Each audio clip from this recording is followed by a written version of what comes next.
Chapter 8:13. You're awake. It was Shalti's voice.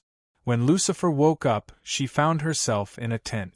There was the smell of soil and vegetation in the air, and there were a few men's clothes in the corner of the tent.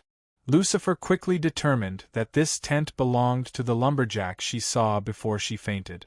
As for why Shalti appeared here, it was not difficult to deduce. Originally, in her injured state after rolling down the hill, she could not have walked far. It was not strange that Shalti had searched all the way and finally found her. At least I've met a good person. Lucifer couldn't help but laugh at himself. Of course, as a reverend mother of the monastery, if she wasn't a good person, Mother Mary's coffin lid wouldn't be able to cover it. Lucifer did not speak after waking up. She only looked sideways at Shalti. There was no doubt that in her current state, it was difficult for her to do anything. Even the idea of informing Charlotte and asking her to send someone to welcome her was a little dangerous. If the group of devils who succumbed to her power knew that the dignified Queen of Hell had become like this, those guys would probably be very enthusiastic about discussing how to eat her. Taking a step back, even if Charlotte's protection could allow her to avoid the threat of the devils who would follow their instincts, Lucifer would not choose to go back at this time, because her pride did not allow her to appear in this state. I heard from Mr. Amma that you are called Lucifer, right? He said that your family lives in the village in front? Shalti looked at Lucifer with a puzzled expression. Amma, it should be the lumberjack's name. Lucifer nodded subconsciously. When she was about to speak, her head felt like it was about to split open. She quickly shook her head. She could not lie, and she could not admit to a lie. But it did not mean that she could not get out of this predicament. As long as she denied the lie she had already told and remained silent, she could easily deal with the punishment that was imposed on her like a curse. Or perhaps, he could use an ambiguous explanation to avoid the activation of this punishment. After Lucifer nodded, she quickly shook her head. She intended to remain silent in response to Shalti's questions. As for how to communicate, it was naturally left to this young nanny to worry about. In any case, this kind of pure-hearted nun would have enough patience and tolerance to tolerate an uncooperative child. That was what Lucifer thought. Isn't that so? Then what was your original name? Where do you live? Shalti asked curiously. Lucifer shook her head again. Just as she was considering if she should simply pretend to be a child with amnesia, it would be more convenient, but her head suddenly began to explode with pain. How could this be? When faced with a question, not answering it shouldn't be considered lying. But why was the punishment still activated? Could it be? Lucifer suddenly opened her eyes wide, revealing a shocked and angry expression, because she thought of a very terrible thing. The condition for activating the punishment of lying curse was most likely not as simple as lying. Instead, it was a more complicated command. For example, you must answer the other party's question with the truth. Not lying, answer 2 activation conditions at the same time. Damn it, you actually hit me so hard. Lucifer gritted her teeth. I didn't participate in the siege 100 years ago. This is not fair. Siege? Fair? What are you talking about? Shalti was confused. What did you just say? Don't ask, you won't know even if I tell you. Lucifer stared coldly at Shalti. At the same time, her palms were sweaty, because she didn't know whether the punishment on her had more conditions other than the one she deduced. Fortunately, such an answer didn't seem to trigger the activation of the punishment. Lucifer couldn't help but secretly sigh in relief.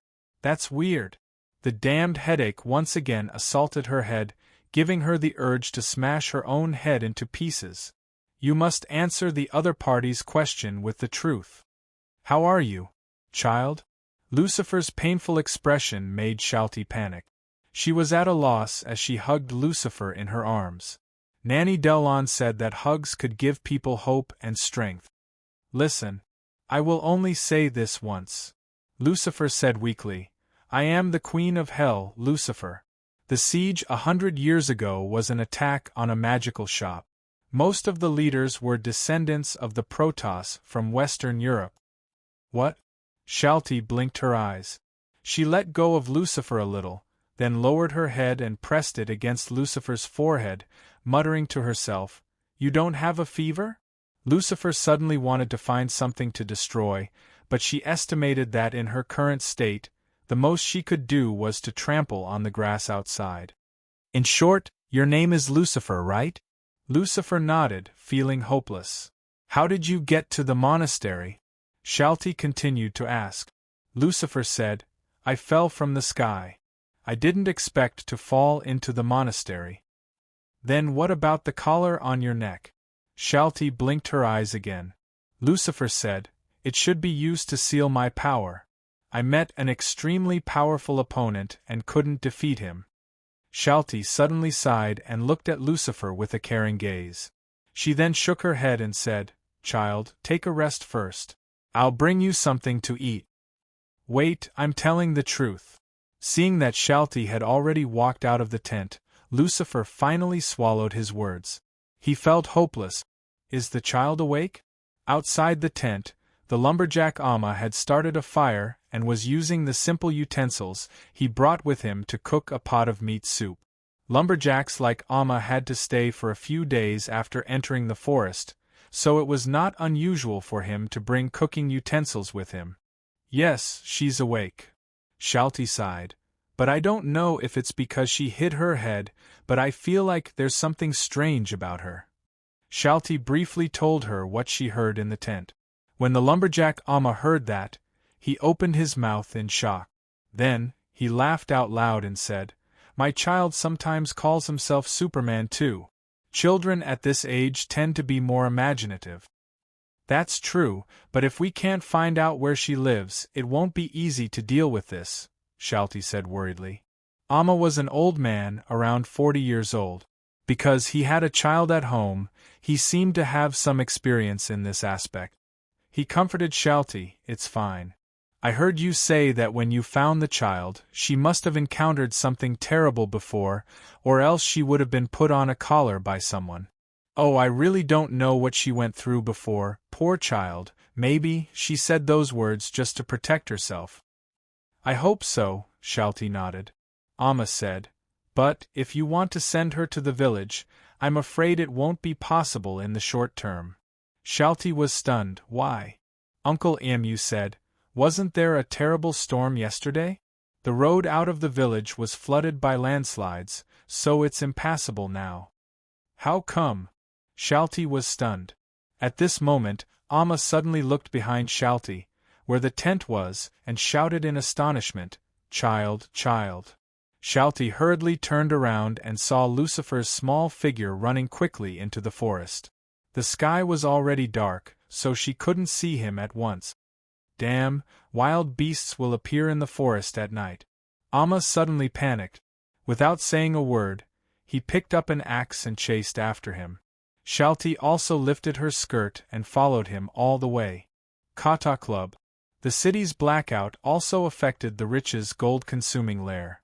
Therefore, the security guards in front of the club were somewhat listless. When Arnold and Carell arrived at the entrance of Kata Club, they could see a bit of light coming from inside. However, the surroundings were still mainly black, presumably because of the small generator inside the club. "How are we going to get in?" Arnold pulled Caroline in front of the club, fearing that she would go straight up like she did in the White Hell bar earlier. Obviously, a place for the rich like Kata Club was completely incomparable to that kind of low-class bar.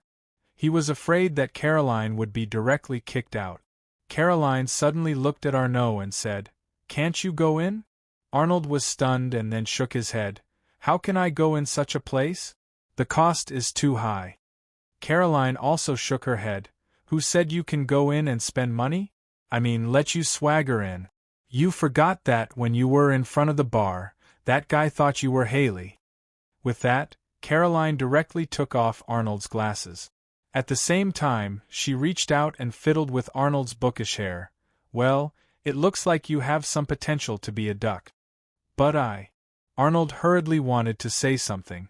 Caroline had already pushed his shoulder and walked toward the door of Kata Club. Since Haley has a job inside, then the people here must know him. Maybe we can find Haley's whereabouts. Maybe Haley may be in the club now. But I really don't know how to, Arnold said in a panic.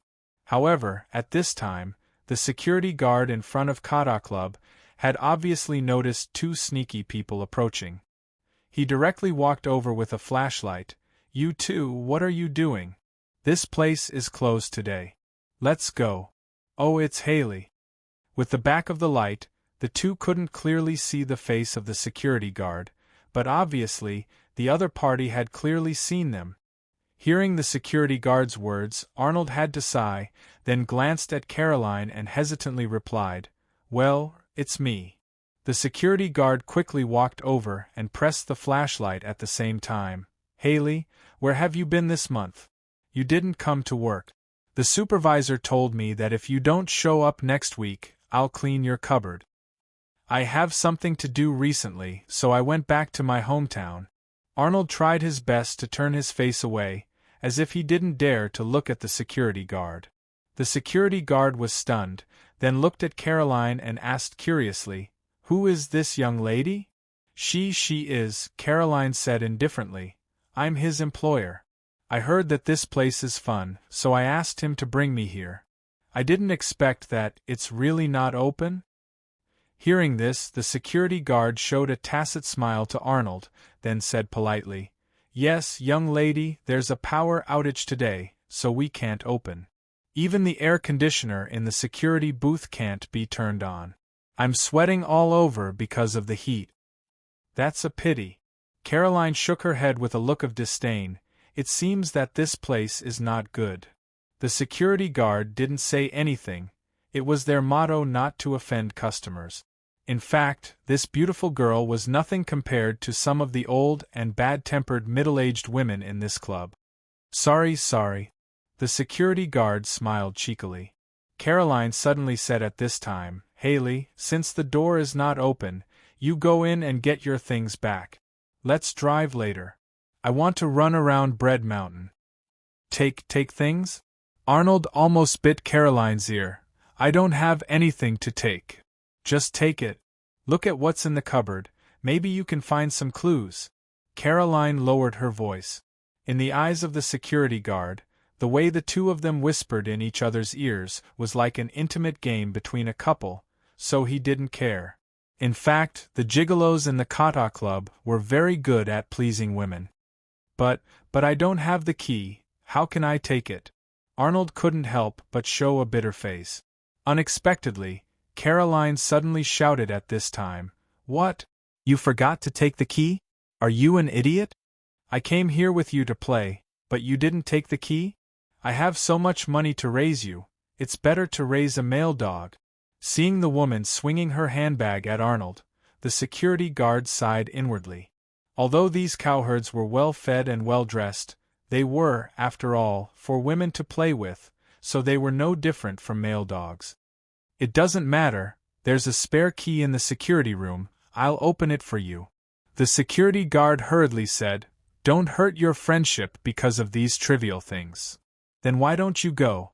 Why are you standing there like a block of wood?"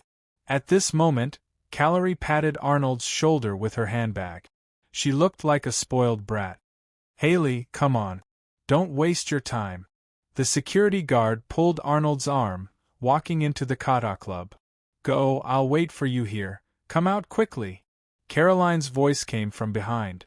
The security guard threw a pitiful look at Arnold, sighing, "Brother, you were right, it's really hard to be in your line of work."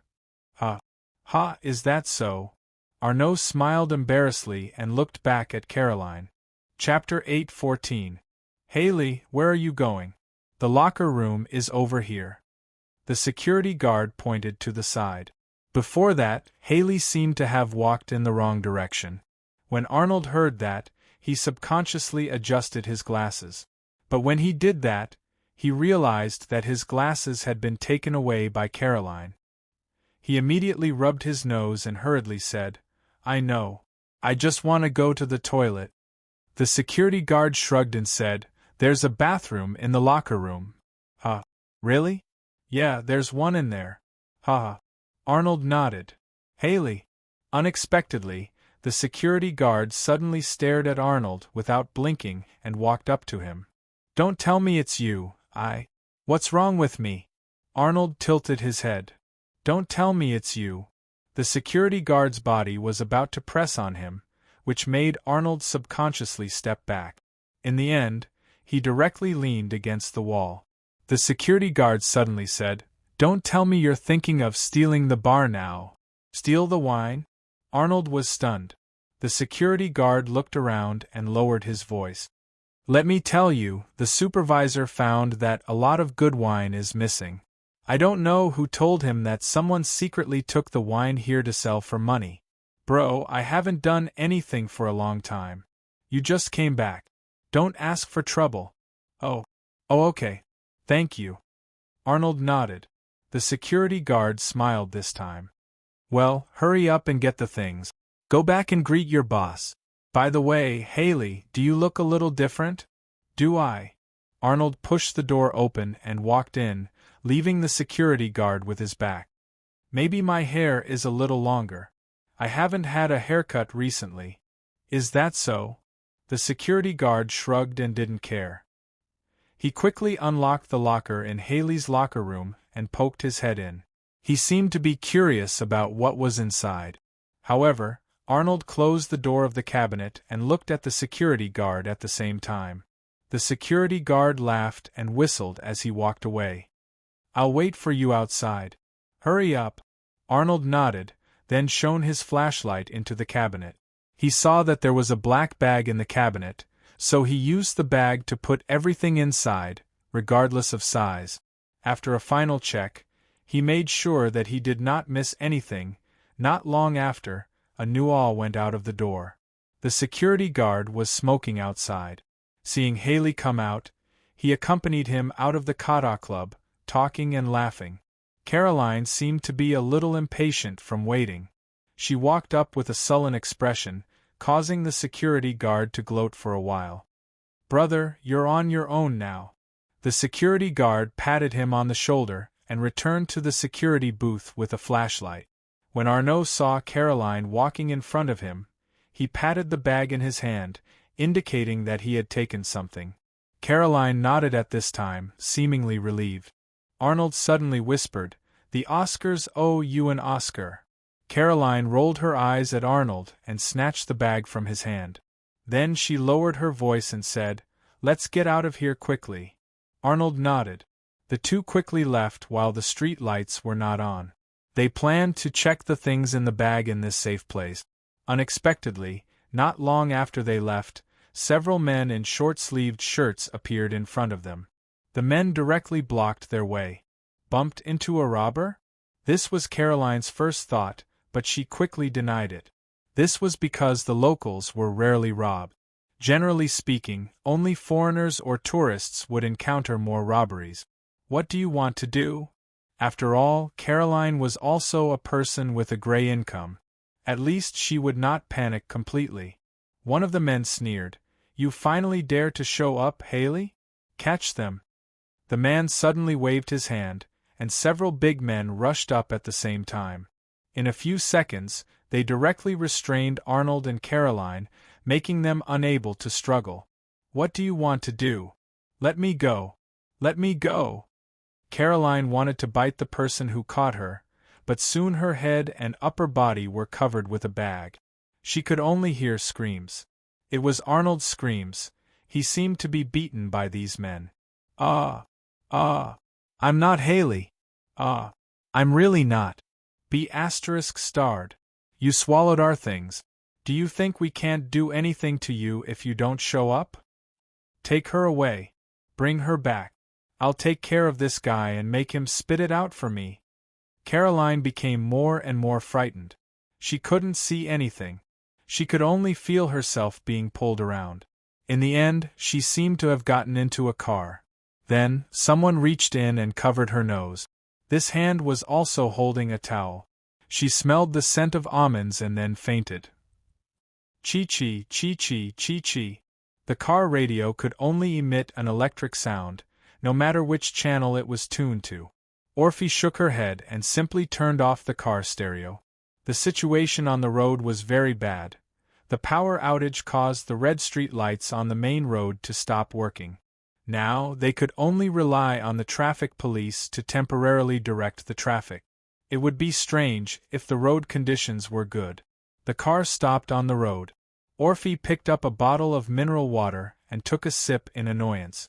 Then, he casually threw it on the passenger seat. The bottle hit something. It was a work permit with Orphe's face on it. It was his identity. He was the country's Minister of Security. After several persuasions from the secretary, Orphe finally stopped the work at hand and planned to go home to rest for a while, take a shower and change clothes.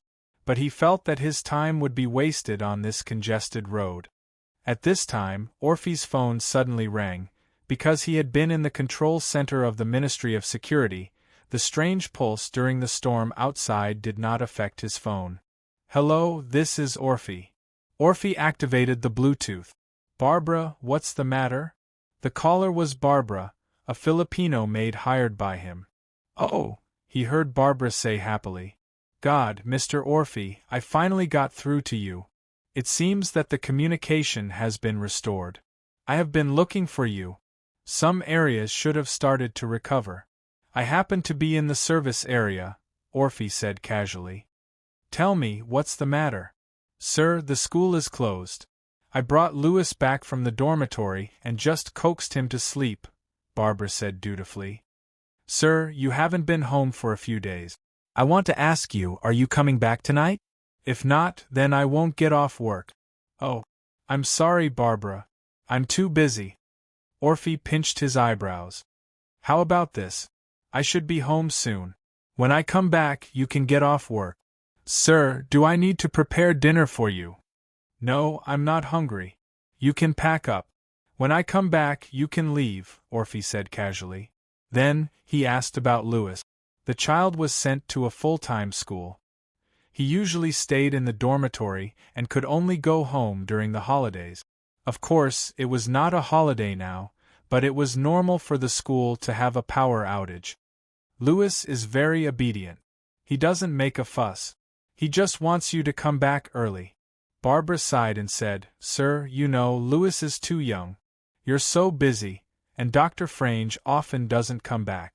Louis will feel lonely." "Thank you for your hard work, Barbara." Orphe did not seem willing to talk about this topic. He quickly said, "I'm driving. Let's talk later. Wait for me to come back.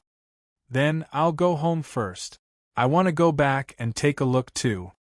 In front of the apartment, Barbara, who was almost 40 years old, nodded at Orphe and left on her bicycle. After watching her leave, Orphe yawned and returned to his room. He went upstairs and came to his son Louis's room. Orphe entered Louis's room quietly. He did not turn on the lights. He just used the light from the corridor to come to the bed. He lowered his head and kissed his sleeping son's forehead. Then, he put the child's arm under the blanket. However, he felt something under the blanket. Orphe took it out. It was a photo frame. Orphe's expression was somewhat complicated. Finally, he sighed and put the photo frame on the bedside table. Then, he closed the door and left. He went downstairs. The electricity in this residential area had been restored. Orphe took out a bottle of sparkling water from the fridge and drank most of it. He was going to take a shower. But at this time, he heard something.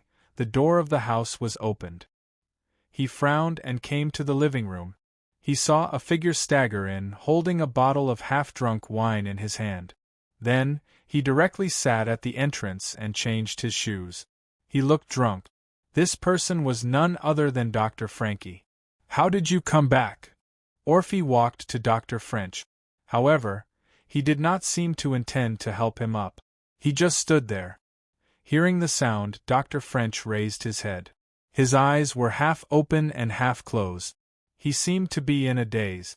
Dr. French burped. "Orphe, you came back." With that, Dr. French supported himself against the wall and stood up with difficulty. However, He suddenly lost his balance and was about to fall to the ground. Orphe frowned and reached out to stop him. Then, he directly dragged him to the sofa in the living room. He pushed Dr. French directly to the sofa. Look at you. Classes were suspended, and Bara had brought Louis back. So, quickly get rid of the smell of alcohol on you. I don't want Louis to think that his grandfather is a drunk. For a moment, Dr. French seemed to be stiff. However, he quickly turned over and lay directly on the sofa. Then, he closed his eyes and fell asleep. Orphe gritted his teeth. There seemed to be a nameless fire rising in him. However, he had no way to vent it. He paced back and forth in the living room. He walked very fast. Finally, he wiped his face with both hands and sat down again. The single-seater sofa was only an arm's length away from the sofa. He looked at Dr. French, who reeked of alcohol. He knew that this old man was not really asleep. The day before yesterday, you met Billy at the theater. Why did you do that? Orphe frowned and asked. Although he already had some guesses in his heart, he still wanted to hear Dr. French's answer with his own ears. However, the doctor still did not move at this time. It was as if he had fallen asleep. Orphe wiped his face again. Actually, even if you don't say it, I can guess a little. Right now, the government won't take out money to support your project. At least, not in the next few years. Billy is planning to sponsor you, right? That's right. If we can really launch a satellite that belongs to us, it will have a great impact on the future situation. The sound of snoring came from the doctor. Orphe sneered. Humph, looking at you now, you probably got the cold shoulder from Billy, right? Now that the head of the Senate is dead, the various factions will have to reshuffle.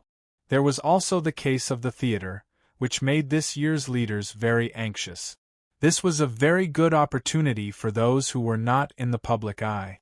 Give up. With this opportunity, Billy won't invest a lot of money on you for the time being. Don't think that those politicians are so patriotic, wholeheartedly trying to suck up to others' cold butts. The doctor's snoring sound seemed to have gotten heavier.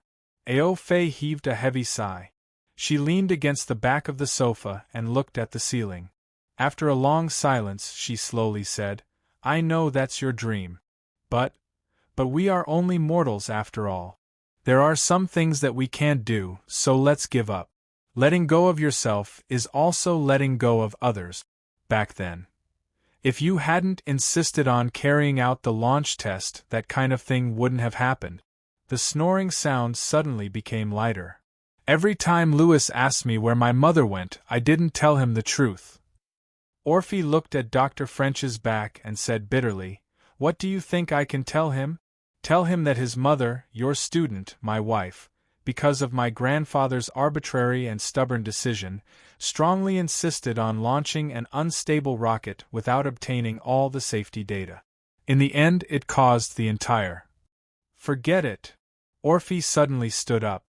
Just keep sleeping in your own dream and don't wake up. Anyway, after so many years, I've already gotten used to it. But I beg you, what you research is your business, but you'd better not get involved in this whirlpool of power. You're not young anymore. If you want to retire, you can do so at any time. I'm going to take a shower. I have to go back later. There have been a lot of things recently. The president gave a strict order. Orphe walked upstairs. The school is on holiday for 2 days. Louis is at home. If you have time, accompany him. If you don't have time, I'll ask Barbara to come over earlier. That's all. Good night. The sound of footsteps going upstairs gradually faded away. Only a wall lamp was left in the living room. He was curled up on the sofa like a homeless person on the street. Chapter 8:15. She could vaguely hear a painful groan. Caroline slowly opened her eyes and found herself sitting on the ground. The surroundings were dim and even a little stuffy. This was like a factory, a simple factory transformed from a civilian house. There were a lot of beakers, test tubes, alcohol lamps, and the like. An unpleasant smell assailed her nose, like the smell of hospital disinfectant mixed with gasoline. Caroline woke up at once. She clearly saw that her ankles were tied with plastic tape. Her hands were tied behind her back at this time.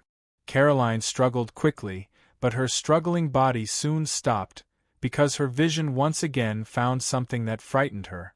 There was no doubt that she saw Arnaud. Arnaud was being hung up at this moment. He could only barely touch the ground with the tips of his feet when he stood on tiptoe. He lowered his head, his hair was scattered, his body was full of sweat, and there were visible bruises on his arms. Beside Arnaud, two men in fancy shirts were holding slender iron pipes in their hands. Caroline's breathing suddenly quickened. She knew that before she woke up, Arnaud had probably been beaten for a long time. Otherwise, Arnaud would not look so weak. I really don't know. I'm not Haley. Caroline could only vaguely hear Arnaud's voice, like a weak person who had been pressed under a collapsed building for several days and nights. A man grabbed Arnaud's hair at this time and sneered, "Twins? You're the younger brother? Are you kidding me? When you took the money from us before, why didn't you say that you have a younger brother and ask us to send him some money? Do you think you can fool us with a fake ID? Haley, are you an idiot? Even if you want to pretend to be another person, please go for plastic surgery first, okay? I've long known that you are an idiot with a brain problem, but I didn't expect you to be such an idiot."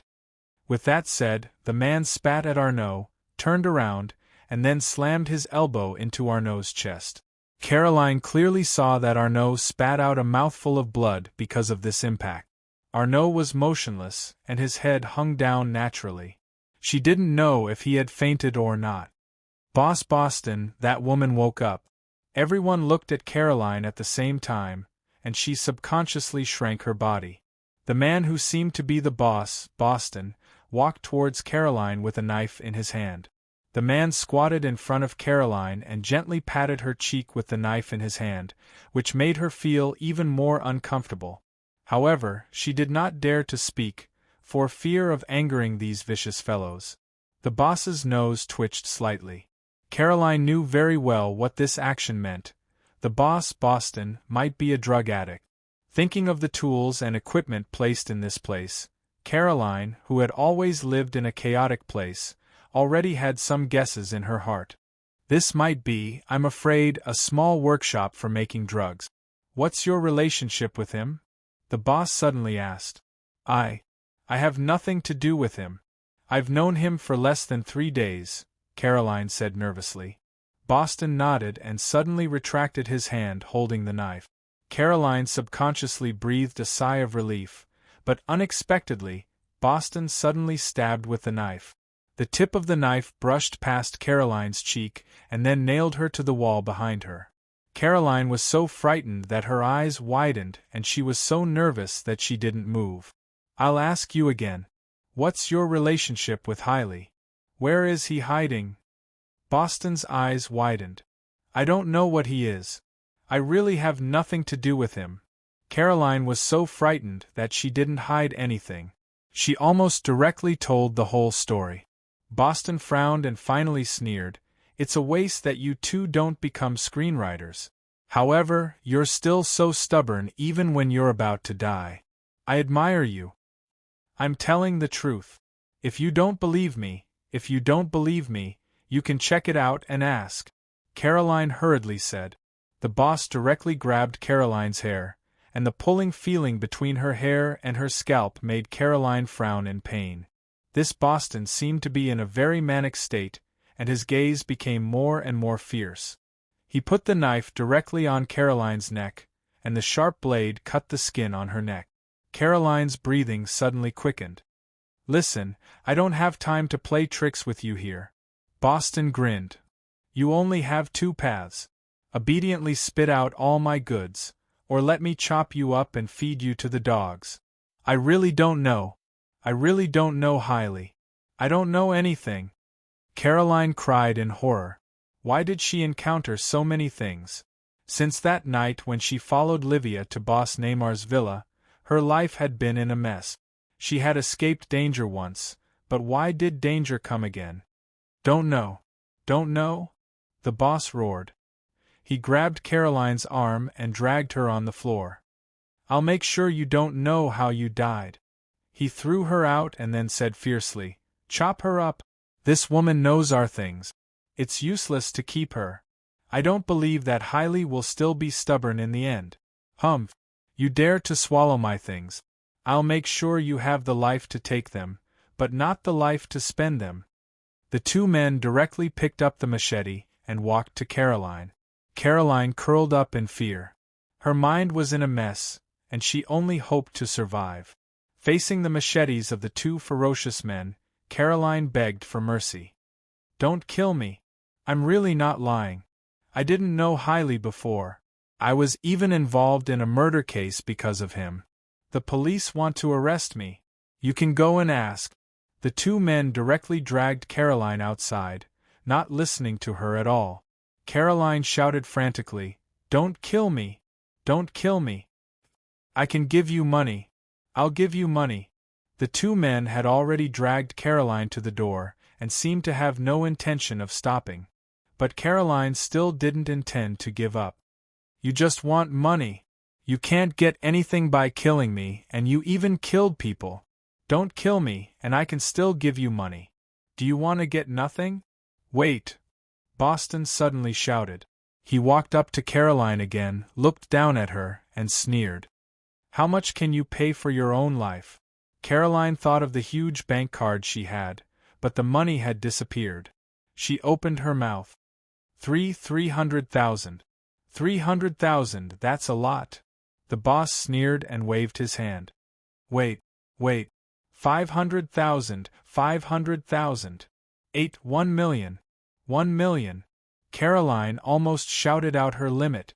Her savings, the house in the slums, and all kinds of loans with high interest. Maybe 1 million was enough, but this was the limit she could gather. 2 million, you can buy your life. The boss directly doubled the price. "This is the interest for you snatching my things.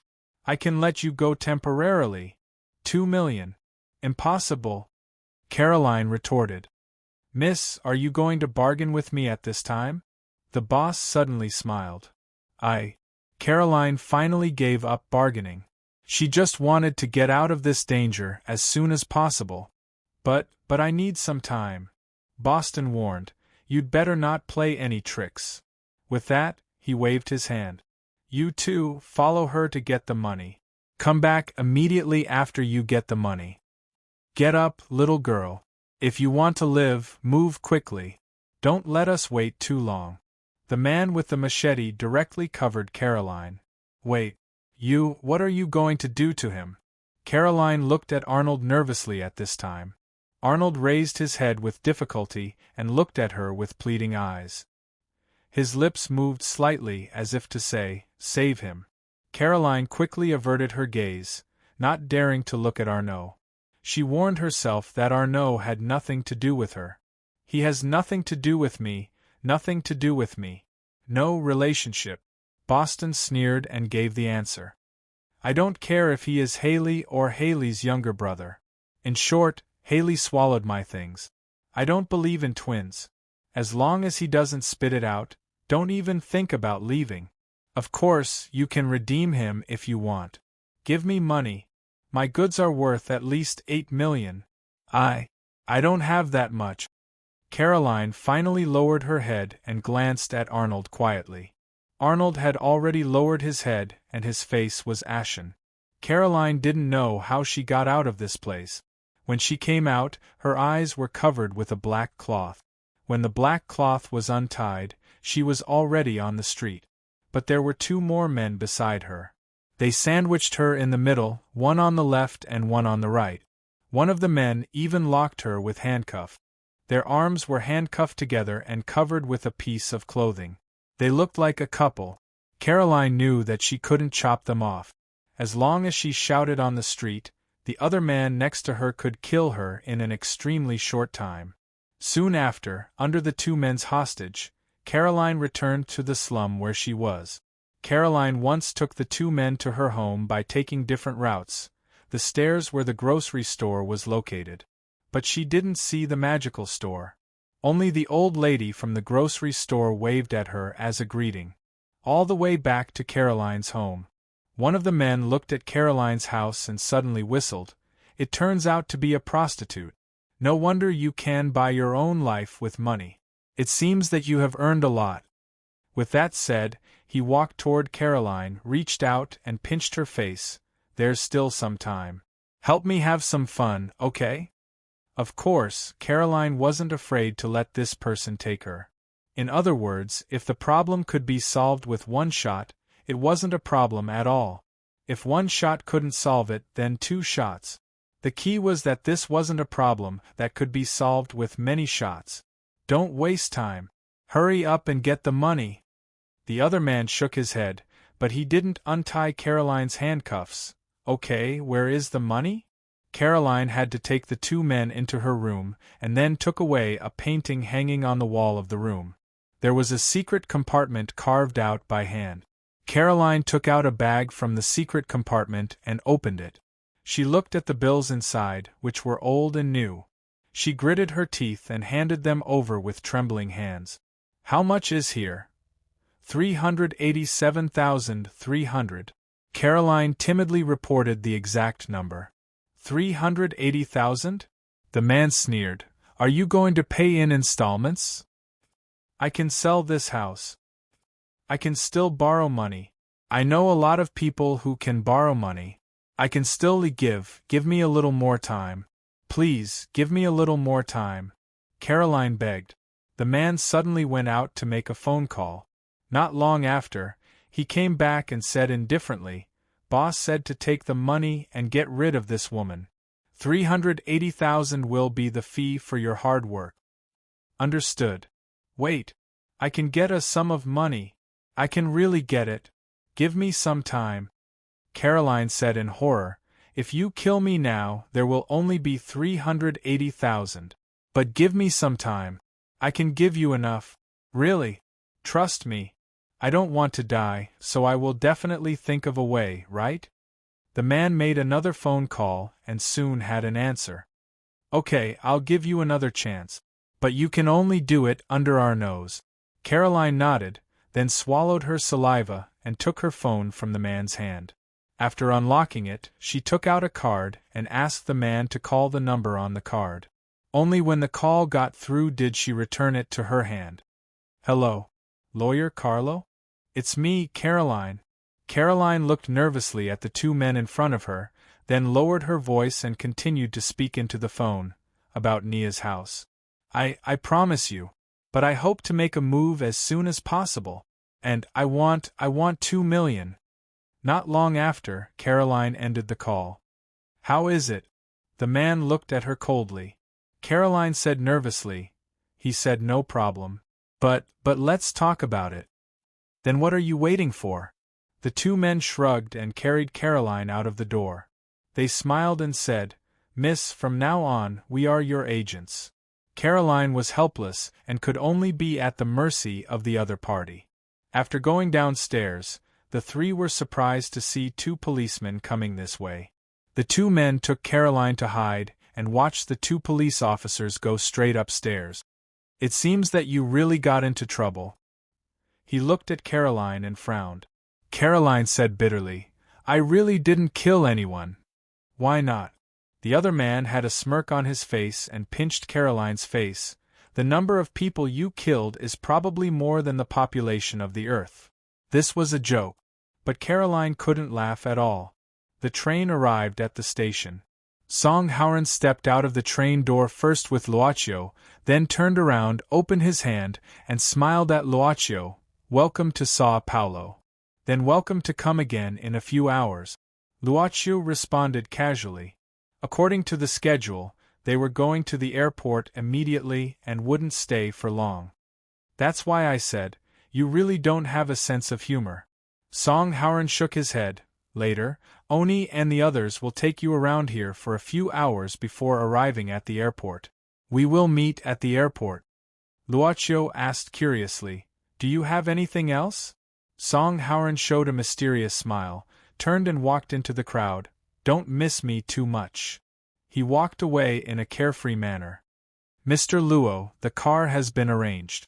Luvia came out from the back of the carriage and went directly to Luocchio's side, whispering.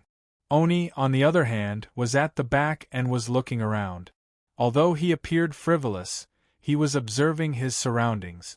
Not far away, a woman lowered her head and wore a hat to cover her face. She quickly left behind Oni. If someone were to look at her from the front, they would recognize that this woman was the flight attendant from not too long ago, Gone Hong. Boss Luo acted as if he didn't see it and nodded to Luvia. You can arrange the route. I'll leave the rest to you, Miss Luvia. Please come with me. Luvia didn't say much and walked straight ahead, while Oni followed from behind. The two of them, one in front and one behind, protected Luocchio in the middle. They gave off the feeling of bodyguards. Suddenly, the crowd was in an uproar.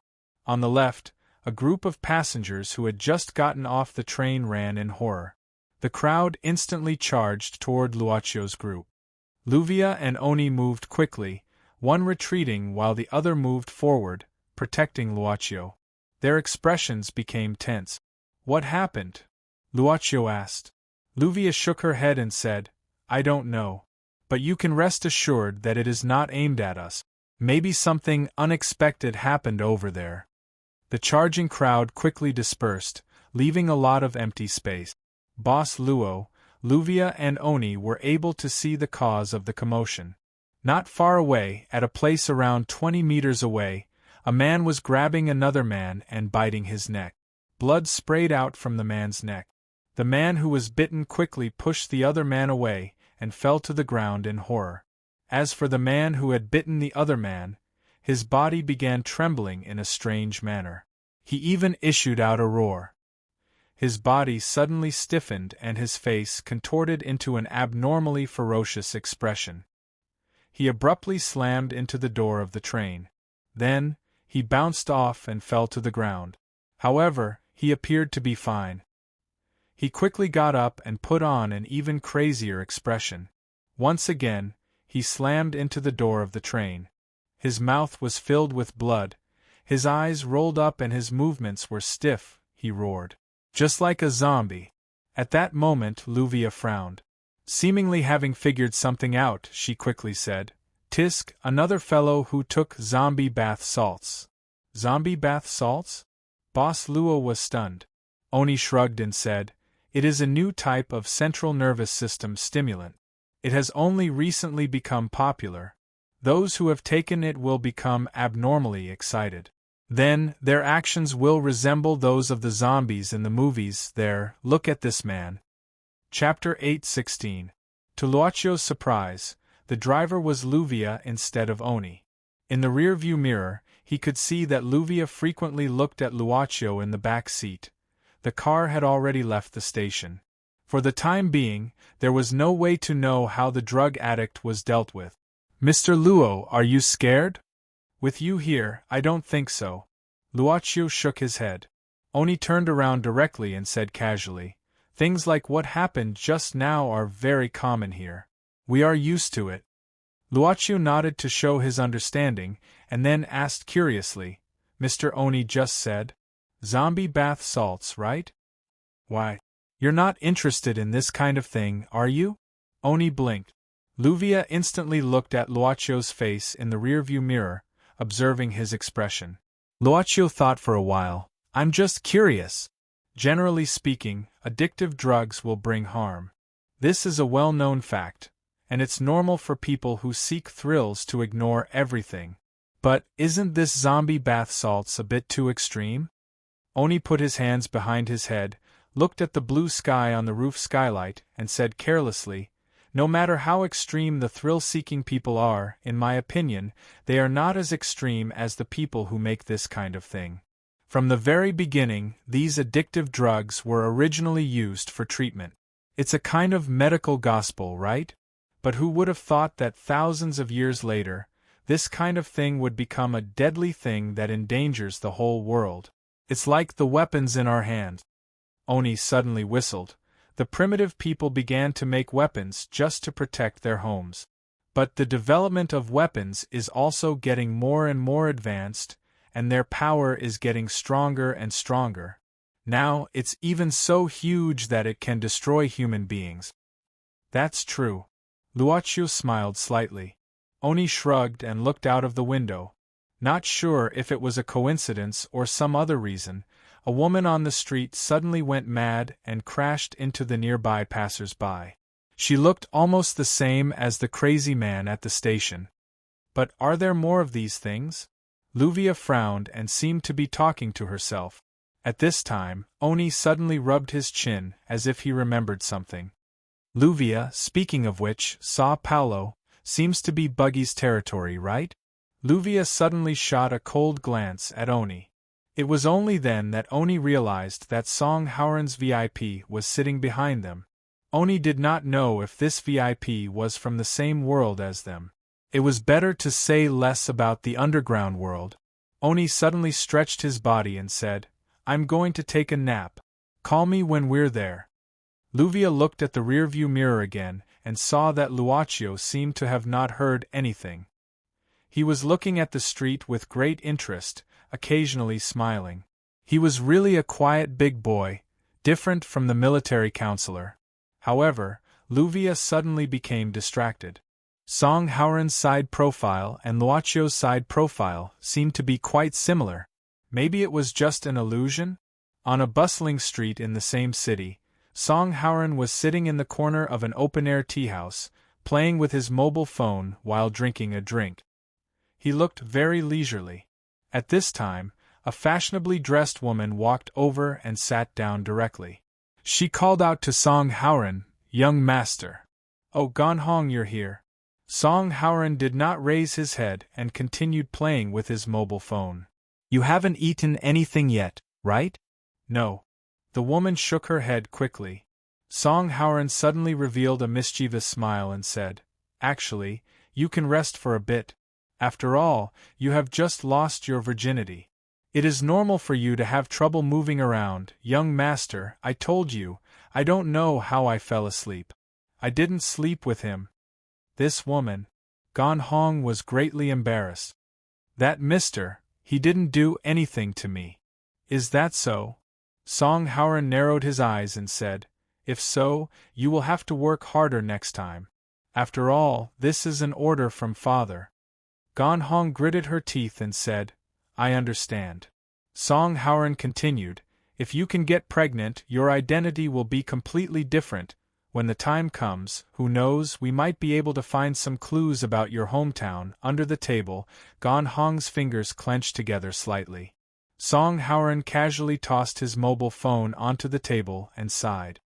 "I have really encountered a group of pig teammates. This pesticide is giving me a stomachache. Forget it, let's get to work. Gonhong, from now on, you will be in charge of this operation. As for me, I will be watching your team from start to finish. My evaluation will be the final result of your team's assessment. Remember, only the winner can stay." Gonhong nodded heavily. "I understand, military advisor. The cows are ready to move out of the ranch." Then, Song Howren put on his earphones and said indifferently, "Prepare to slaughter." Gonhong instantly got up and left. Most of the time, Luocio would act on a whim. Perhaps it was due to the influence of the club's owner's career that he had gradually deviated from his original hobby. Luvia did not notice that the person she had been observing through the rearview mirror was no longer in the car. Boss Luo had already left the car when Oni saw the crazy woman on the street. Now, he had reduced his presence to the minimum and was observing the woman who had lost control due to taking drugs. Someone quickly called the police, and the police quickly rushed to the scene. It should be the police cars patrolling nearby. After receiving the command from the control center, they immediately rushed over. The two police officers used a lot of strength to control the crazy woman and began to disperse the surrounding crowd. They did not leave immediately but waited for the ambulance to arrive. Because not long after the woman was stopped, she began to foam at the mouth and fainted. Luocio walked to the front of the woman and looked at her arm. There were numerous tiny wounds, which should be caused by long-term use of syringes. Her skin was dull and her facial features were sunken. Even if she was not in a violent state, she looked bony, like a fresh corpse that had just crawled out of the grave. The two police officers were chatting. "What happened?" "We have been catching these crazy guys for the past few days.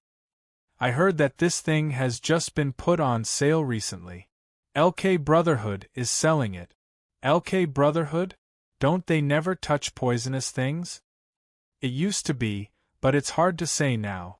I heard that there has been a power shuffle in LK Brotherhood. Especially in the past few days, the new boss overthrew the rules set by the previous boss and has been very active these days. This group of villains. I thought that after the previous boss, Buggy, was arrested, this group of people would be quiet. They will only get worse. Didn't they come up with this zombie bath salts? Well, the ambulance is here. Move her up. Where are we going to eat later?" The two hurriedly cooperated with the medical staff, who came down from the ambulance and carried the unconscious woman up. Soon after, they drove away in the police car. Boss Luo was still in the same place, but his eyes were looking at an alley across the street. A man wearing a black hoodie put on his hat at this time, turned around and walked into the alley. "Well," Luocho glanced and followed him. He only needed to go back when he met up with Song Haoran at the airport. A few hours could be considered as a free time for him. At any rate, Luvia and Oni were unable to see that the Luocho in the car was just an illusion. Rio in a forest area. Lucy. "Can you hear me, child?" The lumberjack Uncle Amma and Charlty were searching the forest together. The sky was getting darker and the path was getting harder. They were not sure what the child's name was.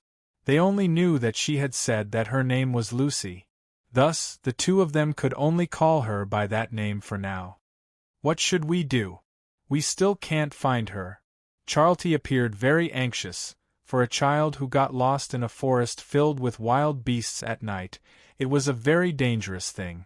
"We did not hear anything. That is a good thing. Don't worry, we will find her." Uncle Amma pulled out a small knife from his boot and handed it to Charlty. "We will split up and search for her. That will be faster. Take this to defend yourself. If there is any danger, shout for me. I will not go far. That is the only way," Charlty thought to herself. At the same time, she took the small knife from Uncle Amma's hand and the two of them split up. Hearing Uncle Amma's footsteps moving further and further away, Charlty looked around at the forest that had turned completely dark. A faint trace of unease flashed through her heart. Suddenly, the sound of birds flapping their wings could be heard coming from the forest. It seemed as though the birds were all around her. Charlty's throat rose. She held the flashlight and the small knife tightly and summoned her courage to move forward. On the other hand, Uncle Amma appeared much more relaxed. As a lumberjack who often entered the forest area, he was as familiar with this forest as it was with his own backyard. When they were passing by a rotten tree trunk, Uncle Amma suddenly stopped and shone his flashlight at the ground. He furrowed his brows. There were clearly the footprints of wild beasts on the muddy ground. Those should be the hooves of wild boars. Although wild boars were not as dangerous as poisonous snakes or wild beasts, they were still very dangerous for a child who was not even 10 years old. Strange, there shouldn't be any wild boars around here. Uncle Amma stood up and looked around. In his impression, wild beasts like wild boars should only appear in deeper parts of the forest area. He was shocked by the wooden handle of the axe in his hand. His gaze became sharper. He was a lumberjack and an excellent hunter. When he was young, he had hunted many wild beasts by himself. Rather than letting the wild boar run around in the forest and eventually hurt the child, it would be safer to lure it out and kill it directly. Besides, hunting a wild boar was an unexpected gain. It could be used to supplement his family's income. Uncle Amma quickly gathered materials from the ground. First, he took out a piece of meat jerky from his backpack.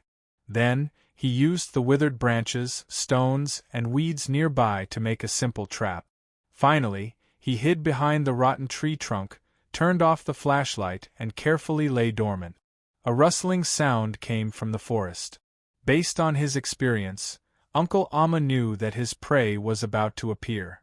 And judging from the sound, it seemed to be a big one. He tightened his grip on the axe in his hand and focused his eyes. As expected, not long after, a black shadow was rushing towards the trap he had set up at an extremely fast speed. Uncle Amma silently calculated the time. When he heard the sound of the trap being activated, he suddenly jumped out from behind the tree trunk. He raised the axe in his hand and chopped towards the trap with all his might. The sharp axe chopped off all the withered branches that formed the trap in an instant. However, Uncle Amma suddenly shuddered, because he didn't feel that his axe had chopped anything alive. At the same time, Uncle Amma suddenly felt his shoulder become heavy, as if something had landed on his shoulder at the same time. He subconsciously turned his head and saw a small thing, black and white. Black and white fern, also known as two-colored monster willow monkey or two-colored fern, omnivorous and gregarious. At that moment, the black and white fern that landed on Uncle Amma's shoulder opened its mouth and directly bit towards his cheek. The teeth of the black and white fern were long and sharp. It bit through Uncle Amma's cheek, causing blood to splatter everywhere. Uncle Amma was instantly enraged. He extended his hand and directly grabbed the black and white fern's body, pulling it out from his shoulder and forcefully throwing it to the ground. However, sounds could be heard coming from all around him. Uncle Amma nervously turned on his flashlight and shone it forward. He was surprised to see that there were over 10 black and white ferns standing in front of him. Those fellows bared their fangs and without saying a word, pounced towards Uncle Amma. Uncle Amma roared furiously and continuously waved the axe in his hand, directly clashing with those black and white fern. However, these monkeys that were not particularly ferocious and rarely took the initiative to attack humans seemed to have contracted rabies at this moment. They bit Uncle Amma's body and used their claws to tear apart his skin. One after another, from the initial 10 to the subsequent 40 to 50 black and white fern, they completely drowned Uncle Amma. He began to scream miserably as the flesh on his body was bitten off by those crazy monkeys. In the end, the blood vessels on his neck were bitten open. Uncle Amma painfully clutched his neck. However, he could not stop the blood from flowing out from between his fingers. Uncle Amma did not hold on for long before falling to the ground. At that moment, the black and white fern slowly dispersed. Uncle Amma fell to the ground and gradually felt cold. His eyelids were extremely heavy and he was on the verge of collapsing. All he could see was a small black figure walking towards him. It seemed to be saying something. I originally thought that it was that little nun. Unexpectedly, it was you. Forget it. Sacrifice your soul to me. Perhaps I can recover some of my strength. Lucy, it's Lucifer. She walked closer and was finally able to clearly see her appearance. It was the little girl that he had once helped. At that moment, this little girl was looking down at him, who was on the verge of death. Why? Uncle Amma was in disbelief. At the same time, he also felt extremely furious. Have you heard of the story of the farmer and the snake? Lucifer sneered. Of course, I am not that snake. I am also not the farmer. I am the one who watched the farmer and the snake in despair. Uncle Amma's eyes widened. In the end, he did not say another word. After confirming that Uncle Amma was no longer breathing, Lucifer quickly took off his clothes. Then, she bit her finger and used her blood to write something on Uncle Amma's chest. Chapter 8:17. In the beginning, perhaps in ancient times or before ancient times, the first power that Western humans possessed seemed to come from external objects. Fresh blood, objects in nature that were tainted with a special aura, special languages, and so on. They were used as mediums to contact the supernatural powers in nature. Gradually, they were discovered and used. Lucifer bit her finger and used her blood to write an ancient Hebrew language on Uncle Am's body. It was also a mysterious language in the ancient Hebrew language system. But there was no doubt that it was a system outside of her own power. Even a normal person could use it if they had enough mediums and knew how to operate it. Of course, such a simple application of ancient supernatural power would not be effective. But for Lucifer's current state, it was an opportunity for her to not lose completely and not have the chance to turn the tables, although she had never thought of turning the tables. Seems like my blood still contains the power of origin. Lucifer frowned as she watched the blood-red runes on Uncle Amma's body glowing under her manipulation. From this, she could deduce some of the mysteries of her power loss. Perhaps she had just cut off the connection with her own power of origin. It was like a blocked road. Of course, she did not think that it would be easy to clear the blocked road. If the power in her blood was still there, then she could do more things. Lucifer pondered for a moment and came up with a new idea. Sudulta, or Gaqi11, Kuo, Weng. Her lips moved and strange syllables came out one after another. This was an ancient summoning magic that used her blood as a medium. It could be summoned from hell to serve as a tamed demon. Lucifer did not dare to summon a tamed demon that was too powerful. Otherwise, with her current state, she would be defeated at any time. The blood-red runes on Uncle Am's chest started to come alive. The strange runes started to distort and then drilled into Uncle Am's body. His entire body started to dry up rapidly. All organic matter started to transform into the source of power for this magic. When his entire body melted away, only a red substance was left on the ground. They gathered together and finally transformed into a red ball of light, like a red egg of light. Crack! Suddenly the eggshell grew tired. A tiny thing emerged from the egg and stopped on Lucifer's shoulder. They were blood-red in color and their bodies were like flames. They didn't have a fixed form and had no limbs. However, they were a type of familiar that could continuously grow by sucking blood. They were called blood elves. For Lucifer, the blood elf was probably the most suitable tame demon. She could feed the blood elf with her own blood and cultivate it to an extremely high level. She could then create a blood elf clone that belonged to her. Of course, this would probably take a very long time. This blood elf probably couldn't even absorb a milligram of her blood. After the blood elf was summoned, the surrounding black and white locusts in a berserk state instinctively sensed danger and bared their teeth at Lucifer. Lucifer snorted coldly and glanced at the black and white locusts. The blood elf on her shoulder felt its master's will and immediately flew out to suck the black and white locust's blood. In just a moment, the blood of dozens of black and white locusts was completely devoured. When the blood elf returned to Lucifer's side, its body had grown a little. A newborn blood elf's growth speed was quite good. At this time, Uncle Am? Are you there? Uncle Am. Lucy. Uncle Am. It was Shalti's voice. She might have heard something and came here to search. Lucifer patted the blood elf beside her and suddenly had a new idea. To cultivate a blood elf, it was best to feed it high-quality blood from the beginning. For example, the blood of a virgin. Without a doubt, Shalti was a very ideal blood sacrifice. As for the old nun in the monastery, she seemed to be of good quality. Although she was old, she had always maintained her purity. More importantly, Mother Delon still had the seed of holy power. After carefully considering it for a while, a strange smile appeared on Lucifer's face. She had lost her power and was imprisoned into a child's body. But she was still the prideful master, the queen of hell. She had no intention of resigning herself to fate.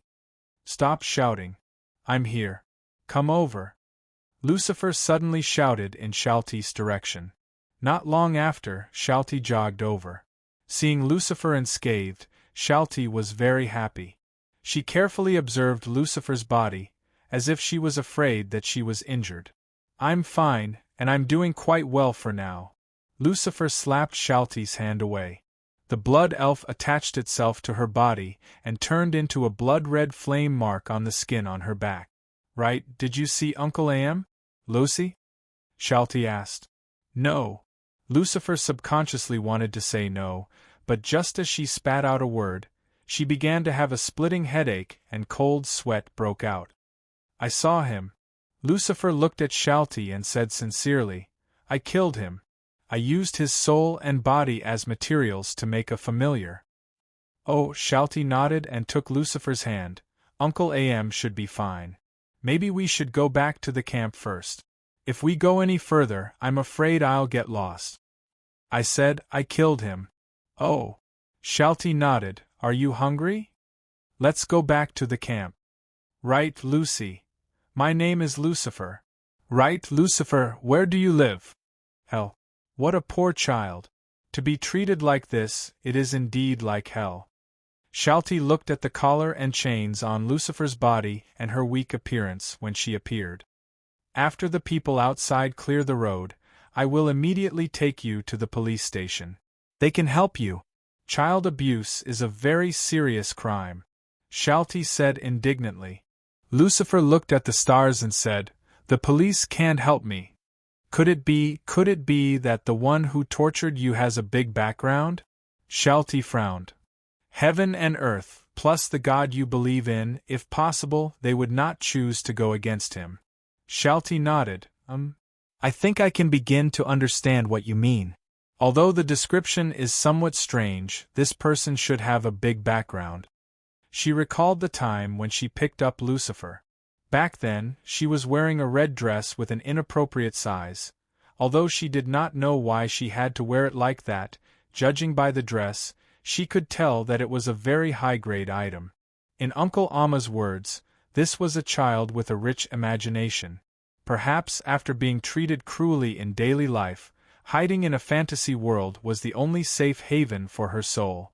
After thinking about that, Shalty's pity for Lucifer increased by several notches. A vague idea formed within her mind. Lucifer, do you have any relatives who can help you? Lucifer looked up at the sky and sneered. Relatives? They probably want me to die. She stood there quietly, looking at the stars with a complicated expression. Suddenly, Shalty hugged her from behind and whispered, Don't be afraid. You will have a place to go. Mother Delon and I will take care of you. Why don't you stay in the monastery for the time being? All right. Lucifer nodded. I don't want to stay here. Can you take me back to the monastery now? Let's wait for Uncle Am to come back from the camp before telling him about it, Shalty said hesitantly. Lucifer said, Can't you just leave him a note? At any rate, don't you think he will be fine? But, okay. Shalty nodded. Then let's go back to the monastery first. She felt that it was easy to be led by the nose by this little guy. The man in a black hoodie soon arrived at an alley full of graffiti after passing through a few more complicated alleys. Batman Alley was a very famous tourist attraction in the area. Of course, this mysterious man didn't come here to visit as a tourist. After several turns, he soon arrived at the back of a tavern. The man quickly knocked on the back door with a certain rhythm before someone opened the door to receive him. After entering the door, the man took off his hoodie and looked inside the room. There were many people here. They were all members of the LK Brotherhood. Where's the boss? He asked. The boss is talking to someone upstairs. Who? His companion shook his head. I don't know. It's a woman with a hot body. She looks like a white-collar worker. I really want to fuck her.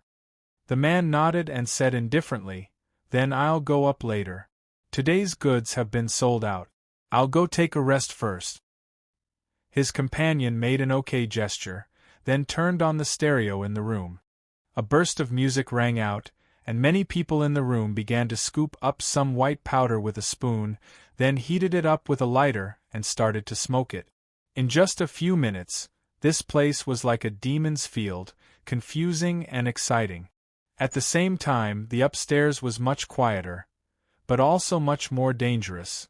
For two men who were tied up with plastic belts, what awaited them might be death. In fact, before they were tied to the ground, they had been beaten to the point that they couldn't recognize their original appearance. Now that they were lying on the ground, their internal organs were probably already broken and their consciousness was very muddled. This was an office-type place. A man in his 30s sat on a large office chair, playing with the tip of a small knife in his hand. This man was the new boss of the LK Brotherhood, named Vita. Opposite him sat a blonde woman in a black dress. Vita nailed the knife in his hand directly on the table and then stared at the blonde woman. "Miss Cucini, it seems that we can't get anything out of them. It's pointless to waste time. Let's talk about something else." The blonde woman called Cucini nodded. Vita waved his hand happily, and the men in the room quickly took the two seriously beaten men out. When only Vita and Cucini were left in the room, Vita got up and took 2 glasses and a bottle of sugarcane wine from the wine cabinet next to him. These 2 men were Buggy's confidants when he was still in power. They are still very loyal to him. Ignoring Vita's action, Cucini continued, "Once Buggy comes back and wants to regain power, he will definitely find them. You'd better keep a close eye on them. Mr. Saint Fran doesn't want his plan to be affected." Mr. Saint Fran. Vita drank the wine. Mr. Saint Fran? In fact, I don't understand why Doflamingo had to change his name. It's none of your business. You just need to do what Mr. Saint Fran asked you to do, Cucini said indifferently. Vita sat directly on the table at this time, looking like a ruffian.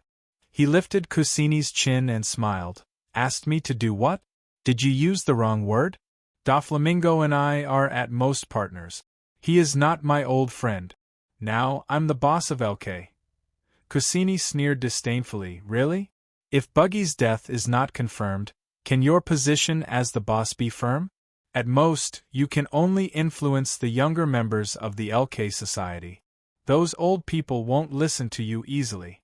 If you don't have Mr. Saint Fran's support." Vita shrugged, as if he didn't care, and said casually, "Buggy is just a has-been boss. He has been eating, drinking, and playing all these years in prison. He has long lost his ambition. Even without Doflamingo, the Brotherhood will belong to me sooner or later." Cucini didn't want to continue the conversation with Vita, but stood up directly. She took out a box from her bag. "There are 3 kilograms here. You should distribute them as soon as possible." Cucini picked up the handbag and was about to turn around and leave. "Wait!" Vita grabbed Cucini's arm and stopped her, saying coldly, "At first, Doflamingo asked me to distribute them to him as a condition for helping me. It's not a big deal. It's just a mutual benefit. But isn't the medicine a bit too strong? And he doesn't want any money from selling the ears. What does that mean?" "Nothing. Mr. Saint Fran just wants to make money for you. Aren't you happy?" Cucini frowned. "And please let go of your hand. Why are you leaving so soon?" Vita suddenly pulled her hard, and then pressed Cucini on the table, saying with a weird smile, "Since I'm earning money, I might as well give you to me. I promise I'll help him distribute them soon." Vita stretched out his finger, stroking Cucini's cheek, and said, "It's really a waste that Doflamingo has a woman like you around him." His finger slid down along Cucini's cheek, touched her neck, and then quickly touched her collarbone. Cucini was expressionless, and even made a gesture of sighing as if she was bored. At the same time, she bent her knee, and mercilessly hit Vita's lower abdomen. This sudden movement made Vita cry out in pain. Cucini showed a strength that had nothing to do with a weak woman, and pressed Vita on the table instead. She directly pulled out the knife that Vita nailed on the table, and then nailed it down along his neck. All this happened in a split second, but the blade had already cut his skin. Vita couldn't help sweating. He struggled for a few times, but found that this woman was much stronger than ordinary men. He couldn't get rid of her. "It's Mr. Saint Fran, I don't want you to call me by the wrong name next time. Understand?" Vita looked at the hot woman's eyes and suddenly shuddered. This woman's indifference made him feel like he was looking at ice.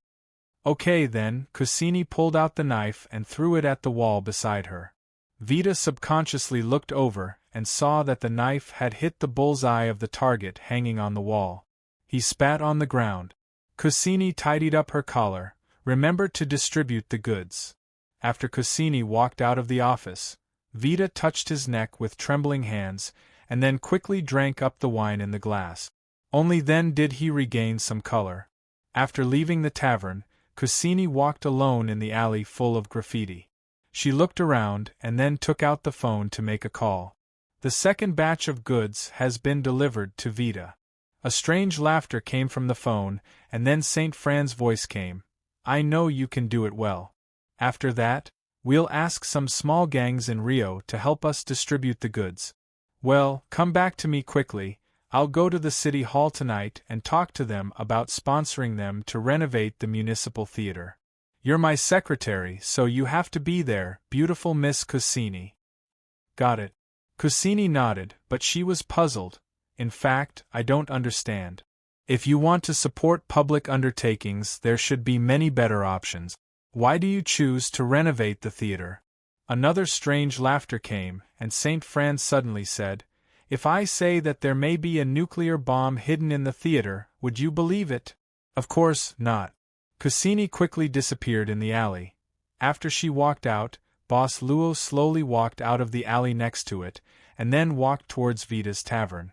He walked in. The surging sound continued, and no one noticed that an uninvited guest had come. Boss Luo walked up the stairs with his hands behind his back, and finally came to the door of Vita's office. The door opened and closed. Vita, who was drinking alone, looked at the door in confusion, and frowned.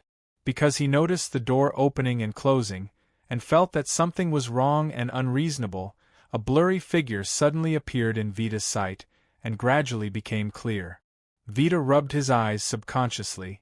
It was as if someone had suddenly appeared in front of him without him noticing, but he did not know how this guy got close. Who are you? Vita suddenly became vigilant. Luaccio snapped his fingers, and Vita fell asleep on the table. The box left by Cassini was still on the table. Luaccio picked up the box, opened it, and looked at the thing inside. It was a small white crystal, which looked like coarse salt. Luaccio hooked some with his finger, and after thinking for a moment, he suddenly put these small white crystals into his mouth. He then closed his eyes. His brain seemed to be stimulated by something, and many thoughts came out of his consciousness in an instant, but in just a moment, many fantasies and impulses disappeared without a trace. Luaccio opened his eyes, and the world was still silent, like a black and white silent movie, but a glimmer of light flashed in his eyes. Chapter 8:18. The coffee shop where Caroline and lawyer Carlo met was still the same one where they met last time. Caroline found that lawyer Carlo was dressed exactly the same as last time, including his wrinkled and old suit, and even the shirt inside. Lawyer Carlo had a sincere smile, and his attitude was much more enthusiastic than last time. At this time, he was looking at the two men beside Caroline. I wonder who these two gentlemen are? Lawyer Carlo asked in confusion. Caroline glanced around and was about to introduce the two men when one of the men indifferently said, We're her cousins. I'm her eldest cousin, and he's her second cousin. This time, we're accompanying her to discuss some matters with you. Hello, cousin. Lawyer Carlo nodded and looked at Caroline with a smile. Miss Caroline, you are really careful. Caroline nodded awkwardly and echoed, It's good to be careful. She knew that lawyer Carlo seemed to have misunderstood something. He probably felt that she called two people over to guard against him cheating on the transaction of Dania's real estate. Lawyer Carlo, since we have already been introduced, let's get down to business. The other man, the second cousin, said coldly at this time. No problem. Mr. Carlo lit a cigarette. I've already prepared the relevant procedures and documents. Naya has also signed the entrustment document. All that's left is for Miss Caroline to personally sign the entrustment document in front of Naya. Carlo took out the documents he had prepared. It was a thick stack of documents. The eldest cousin and second cousin frowned. They had a headache reading these documents that were longer than chicken intestines, so they simply stopped reading. However, they had their own way of doing things after all. The eldest cousin suddenly shouted at this time, "Lawyer Carlo, right?" "Yes, is there a problem?" Lawyer Carlo asked curiously.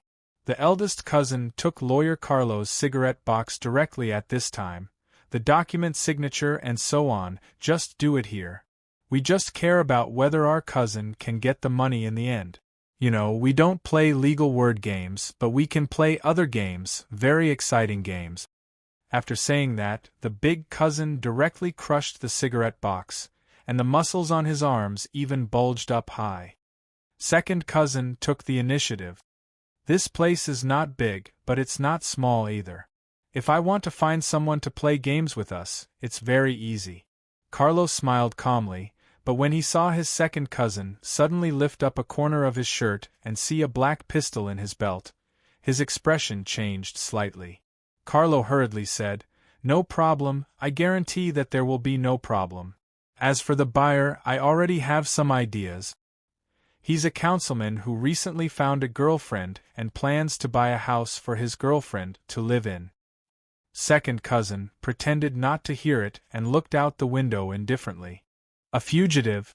Naturally, he was not afraid of anyone. They had seen too many people like Mr. Carlo, who would lie about who he knew for no reason. Most of these people just wanted to take advantage of others, but in reality they were just weaklings who had no ability at all. "How much is a councilman's salary?" Big cousin sneered disdainfully. "Paying such a high price to buy a house? I'm afraid it's money of unknown origin." Carlo smiled embarrassedly. "Since everyone has reached a consensus, why don't we go to the hospital and let Miss Caroline sign this power of attorney?" Big cousin looked at the time and nodded. "Hurry up. Quick, quick." Wearing an emerald green olive crown on his head, Bucky looked solemn. He closed his eyes and calmly raised his hands. Bucky, who had been hiding to practice for the past 2 days, unexpectedly made rapid progress. This was probably because he had signed a contract with Lucifer, so his spirit power was stronger than the average person, but he had never developed it.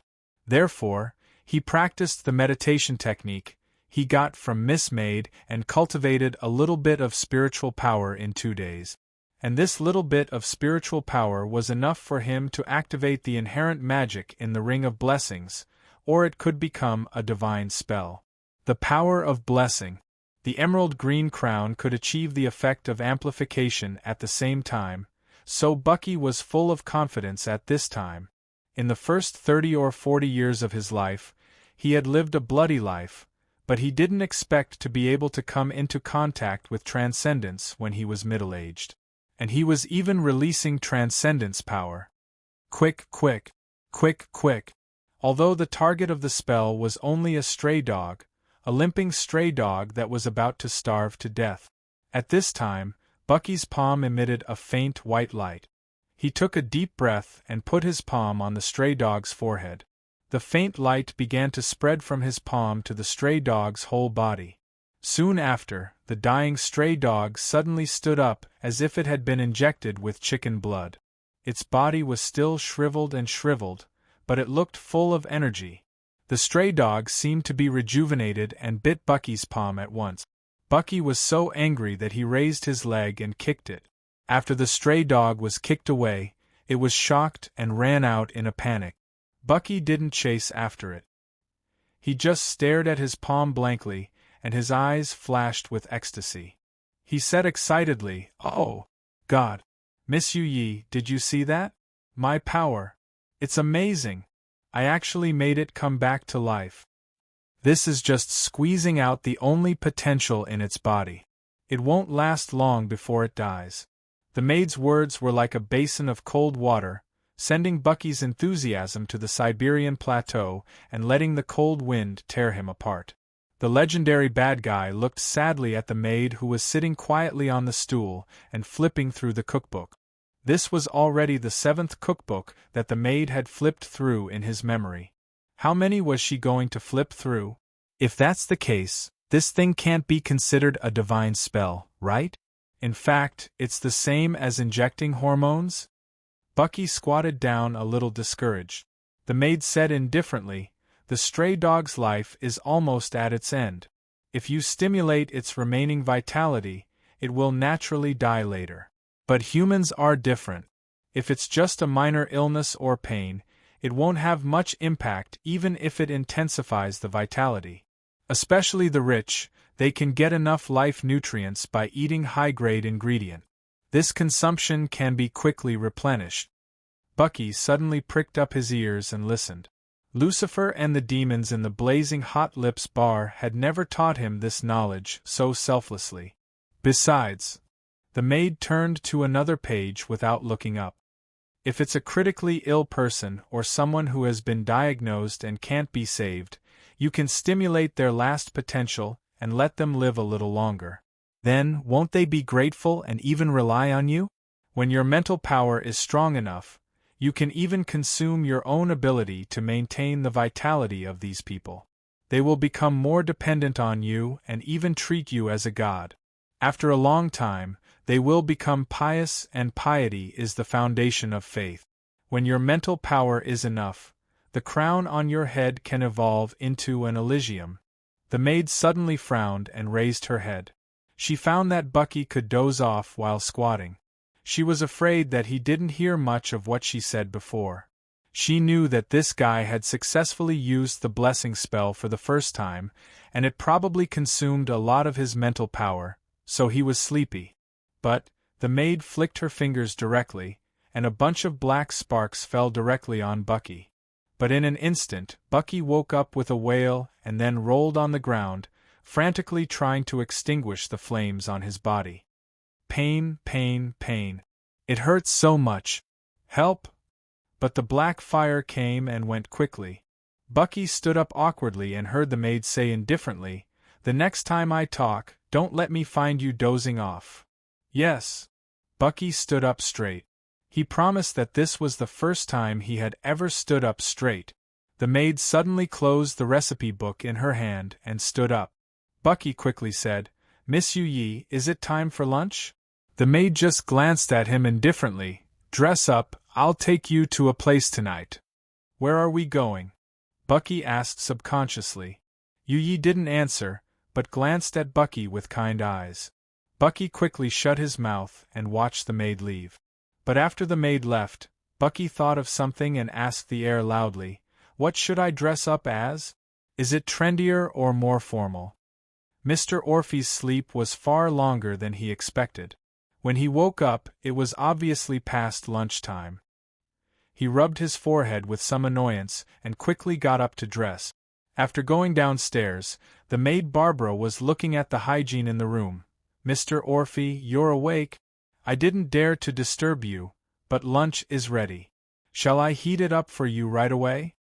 "No, I'm in a hurry." Mr. Orphe shook his head and walked straight to the door.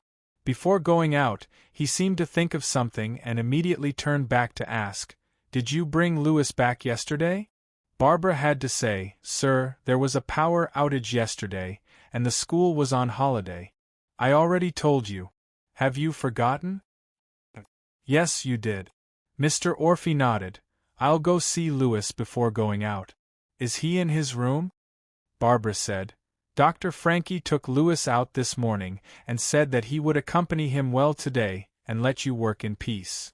Mr. Orphe was stunned. After a moment of silence, he nodded. "Did he say where he was going?" Barbara said, "I heard that the doctor was going to take him to the Science Museum." Louis was very excited and excited. "I think there should be no problem. I'm going out." Mr. Orphe pushed the door open and walked out without looking back. Mr. Orphe quickly walked to the garage and drove away from his house. He immediately called his secretary, and before the other party could say anything, he said, "Sorry, I overslept today. I'll be right back. Is there anything urgent you need to deal with?" "Today is Friday. According to the schedule, sir, you have a meeting with the Ministry of Foreign Affairs at 3 p.m. this afternoon, which you have to attend. In addition, a new batch of monitoring equipment samples will be delivered at 4:30 p.m. It's the batch that you requested last time. The manufacturer hopes that you can be present when they do the testing. In addition, at 7 p.m., Lieutenant General Germon hopes that you can attend his birthday party. Cancel the birthday party for me. Make the other arrangements as usual. Mr. Orphy quickly made a decision. Understood. In addition, we found new clues about the theater hostage case. Send me the information. I'll read it in the car. Tell me. Mr. Orphy turned off the car's navigation and received the information sent by his secretary. Soon after, a man's photo appeared on the screen. The man was wearing a white waiter's uniform and looked very handsome. The secretary's voice sounded, "Sir, this person's name is Oni, a professional gunman. We found a record of this person's appearance from the theater's surveillance video." Tell me about this gunman. Mr. Orphy frowned. According to the information in our inventory, Oni was born in a small village in southern Peru. He started to make a living before he finished high school. When he was young, he did a lot of jobs, including security, parking, mechanic, waiter in a shooting club, and even a cowherd for a year. Later, Oni disappeared for 2 years. After 2 years, he debuted as a gunman and was active in various countries in South America. There are 29 recorded successful crimes. Mr. Orphy frowned deeper, one of the top 5 gunmen in the Latin American underground world. The shooting of the Senate. In addition, according to reliable sources, Oni currently belongs to a force called Iris Flower, the secretary said. The car that was driving suddenly braked, scaring the cars behind it and forcing them to stop as well. If he didn't see the government license plate of the car that suddenly stopped, the owner would have gotten out of the car and scolded them. Mr. Orphy had to drive the car to the side. His frowning eyebrows were almost twisted together. He seemed to be talking to himself. It's actually Iris Flower. What do they want to do? Is this a provocation to our country? No. Sir. Iris Flower is a mercenary group. They do things according to the money. Orphy seemed to smell something. They won't assassinate a big shot in a country's government for no reason. In the end, the hand behind this, where did it come from? Suddenly, Orphy felt as if he had fallen into an unfathomable vortex, and this vortex would probably cause turmoil in the entire country. Sir, do you need us to issue an arrest warrant? This matter, besides you, who else knows? Orphy quickly asked. There's also the investigation team. Other than that, no one. Orphy solemnly said, This matter, keep it a secret first. I don't want to hear any rumors about this matter from the outside. Okay. The secretary quickly answered, and then said, By the way, sir, there's one more thing, which is also the follow-up of the hostage case. Some people who were present at that time died, and some guests spontaneously organized a mourning event tonight. But they have reported to the police, and they should make arrangements and dispatch people to maintain order. Got it, you can deal with the small matter. Orphy nodded. I'm a little late, so I won't go back to the headquarters. I'll go directly to the news conference of the Ministry of Foreign Affairs. Wait for me there. Chapter 8:19. This was a beige Puma GTB. The style of the previous world and the outstanding power made it able to attract a lot of attention on the street. It was only an old car, but it was the star of the old car world. For nostalgic car enthusiasts, they probably couldn't wait to play with such a well-maintained car. Of course, there was also an old grandfather and a child in the old car. Dr. French and his grandson, Louis. The school teacher said that you can't drive after drinking. Louis was about to graduate from elementary school, but he seemed to have inherited his mother's genes, so he looked a little cute and short. Louis, who was playing a game of birds on his phone, looked at Dr. French beside him. I didn't drink, the doctor insisted. Louis said, but you smell of alcohol. Dr. French still insisted. Believe me, it's just a drink, an adult's drink. When you grow up, you'll think so too. Louis shrugged and suddenly asked, Grandpa, do you not know how to get to the Science Museum? Dr. French said, Oh, my dear Louis, why do you think I don't know the way to the Science Museum? Louis rolled his eyes and said, But Grandpa, you've been looking at the map since just now. Dr. French threw the map in his hand on the back seat and said seriously, "Believe me, child, I'm just looking to see if there's a shorter way. Isn't the Science Museum in front?" Louis pointed to the front of the road. "Is there a shorter way other than a straight line?" Louis looked at the Science Museum in front of him and continued to roll his eyes. "That's true." Dr. French adjusted his reading glasses and then stepped hard on the accelerator. The car suddenly sped up. "Slow down." Louis was taken aback. He finally managed to relax and asked, "Grandpa, will they let us in?" "My deskmate, Adolphe, said that the Science Museum is under renovation recently and temporarily not for tours." Dr. French chuckled. "Don't worry, the curator is my old friend. He'll take good care of you. But after you're done, I need you to give me a review." "My dear Louis, I don't think it will trouble you, will it?" Louis immediately shrugged his shoulders. Dr. Frankie seemed to be in a better mood, so the beige Puma GTB slowly drove into the parking lot of the Science Museum. Just like what Dr. Frankie said, the curator was an old friend of his. Therefore, as soon as they got out of the car, the two of them were received by the staff in the museum. "Doctor, the curator is waiting for you in the office." "Oh, okay, sorry to trouble you." Dr. Frankie nodded at the young employee, then said, "This is my grandson, Louis. May I ask you to show him around? I'll come find you later." "Of course." The employee nodded politely. Dr. Frankie, who was very familiar with this science and technology museum, soon arrived at the curator's office alone. The curator was slightly younger than Dr. Frankie. He was a thin old man in his 50s named Matthews. He and Dr. Frankie were students at the same university. Many years ago, the two met at an alumni meeting. They hit it off at first sight and became good friends for many years. "How have you been, old friend?" Matthews was very happy to see Dr. Frankie. Because they were old friends, Dr. Frankie obviously didn't intend to hide anything. Instead, he smiled bitterly, sat down, and said directly, "It can't get any worse. I've heard some things about the theater." Matthews nodded, "But I'm not very clear about the specific situation. How do you want me to help you?" Dr. Frankie said directly, "Matthews, thank you for introducing me to Mr. Billy. We were about to negotiate a cooperation, but some problems happened in the middle. Now, Mr. Billy seems to want to terminate the cooperation with me." Matthews frowned and didn't say anything.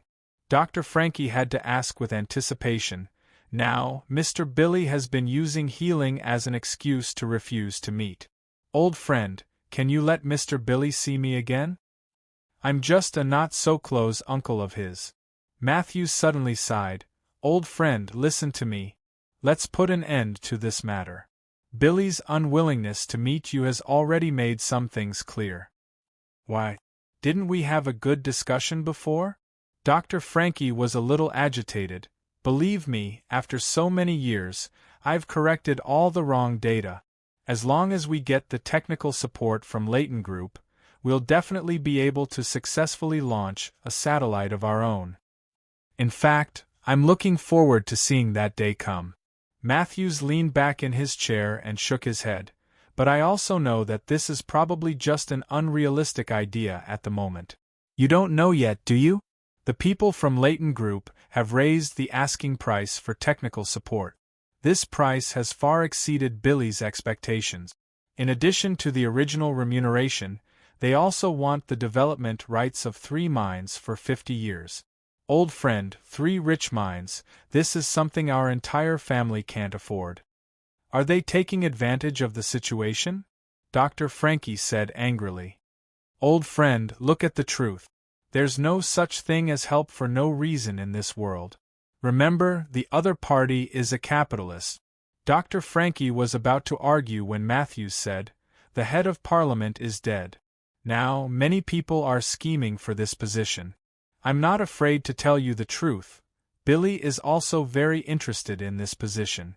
In addition, a new round of elections will be prepared soon. He wants to invest money in this war." Dr. Frankie sneered. Elections? Political power? Every time, they had to spend an endless amount of wealth to compete for these things. After all these years, which one of them had actually chosen the same words as him? Matthews, do you also think that investing resources in the game of power is more important than using them to develop technology? Frankie, calm down, Matthews said kindly. Billy wants to change this country from the inside. How can a country that is rotten to the bones provide a really good environment for scientific research? Wait a little longer. After the election is over and Billy wins, I'll do my best to help you. Old friend, this country still needs you, so please calm down for the time being and polish yourself better. I can't wait that long. Dr. Frankie shook his head.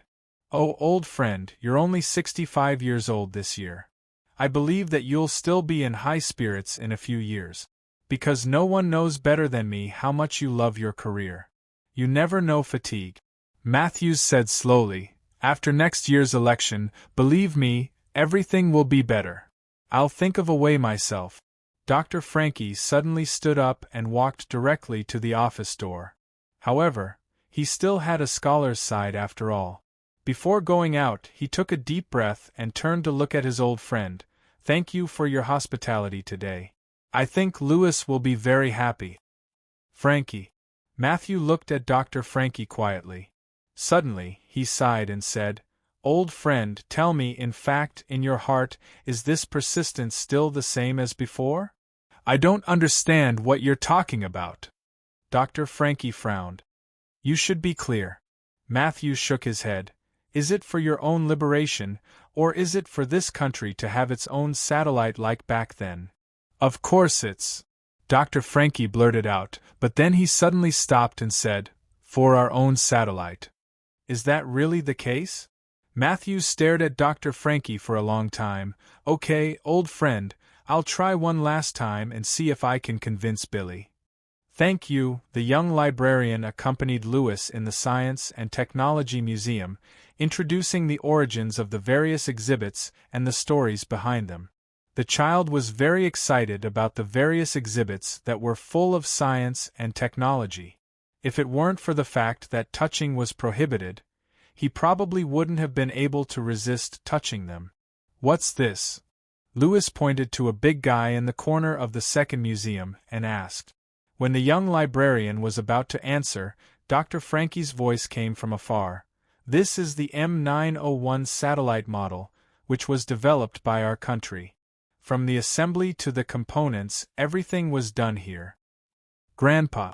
Lewis looked at Dr. Frankie walking over. The doctor stood in front of the M901 satellite and looked at it silently. No one knew what he was thinking. The young librarian was familiar with the history of the exhibits in the museum.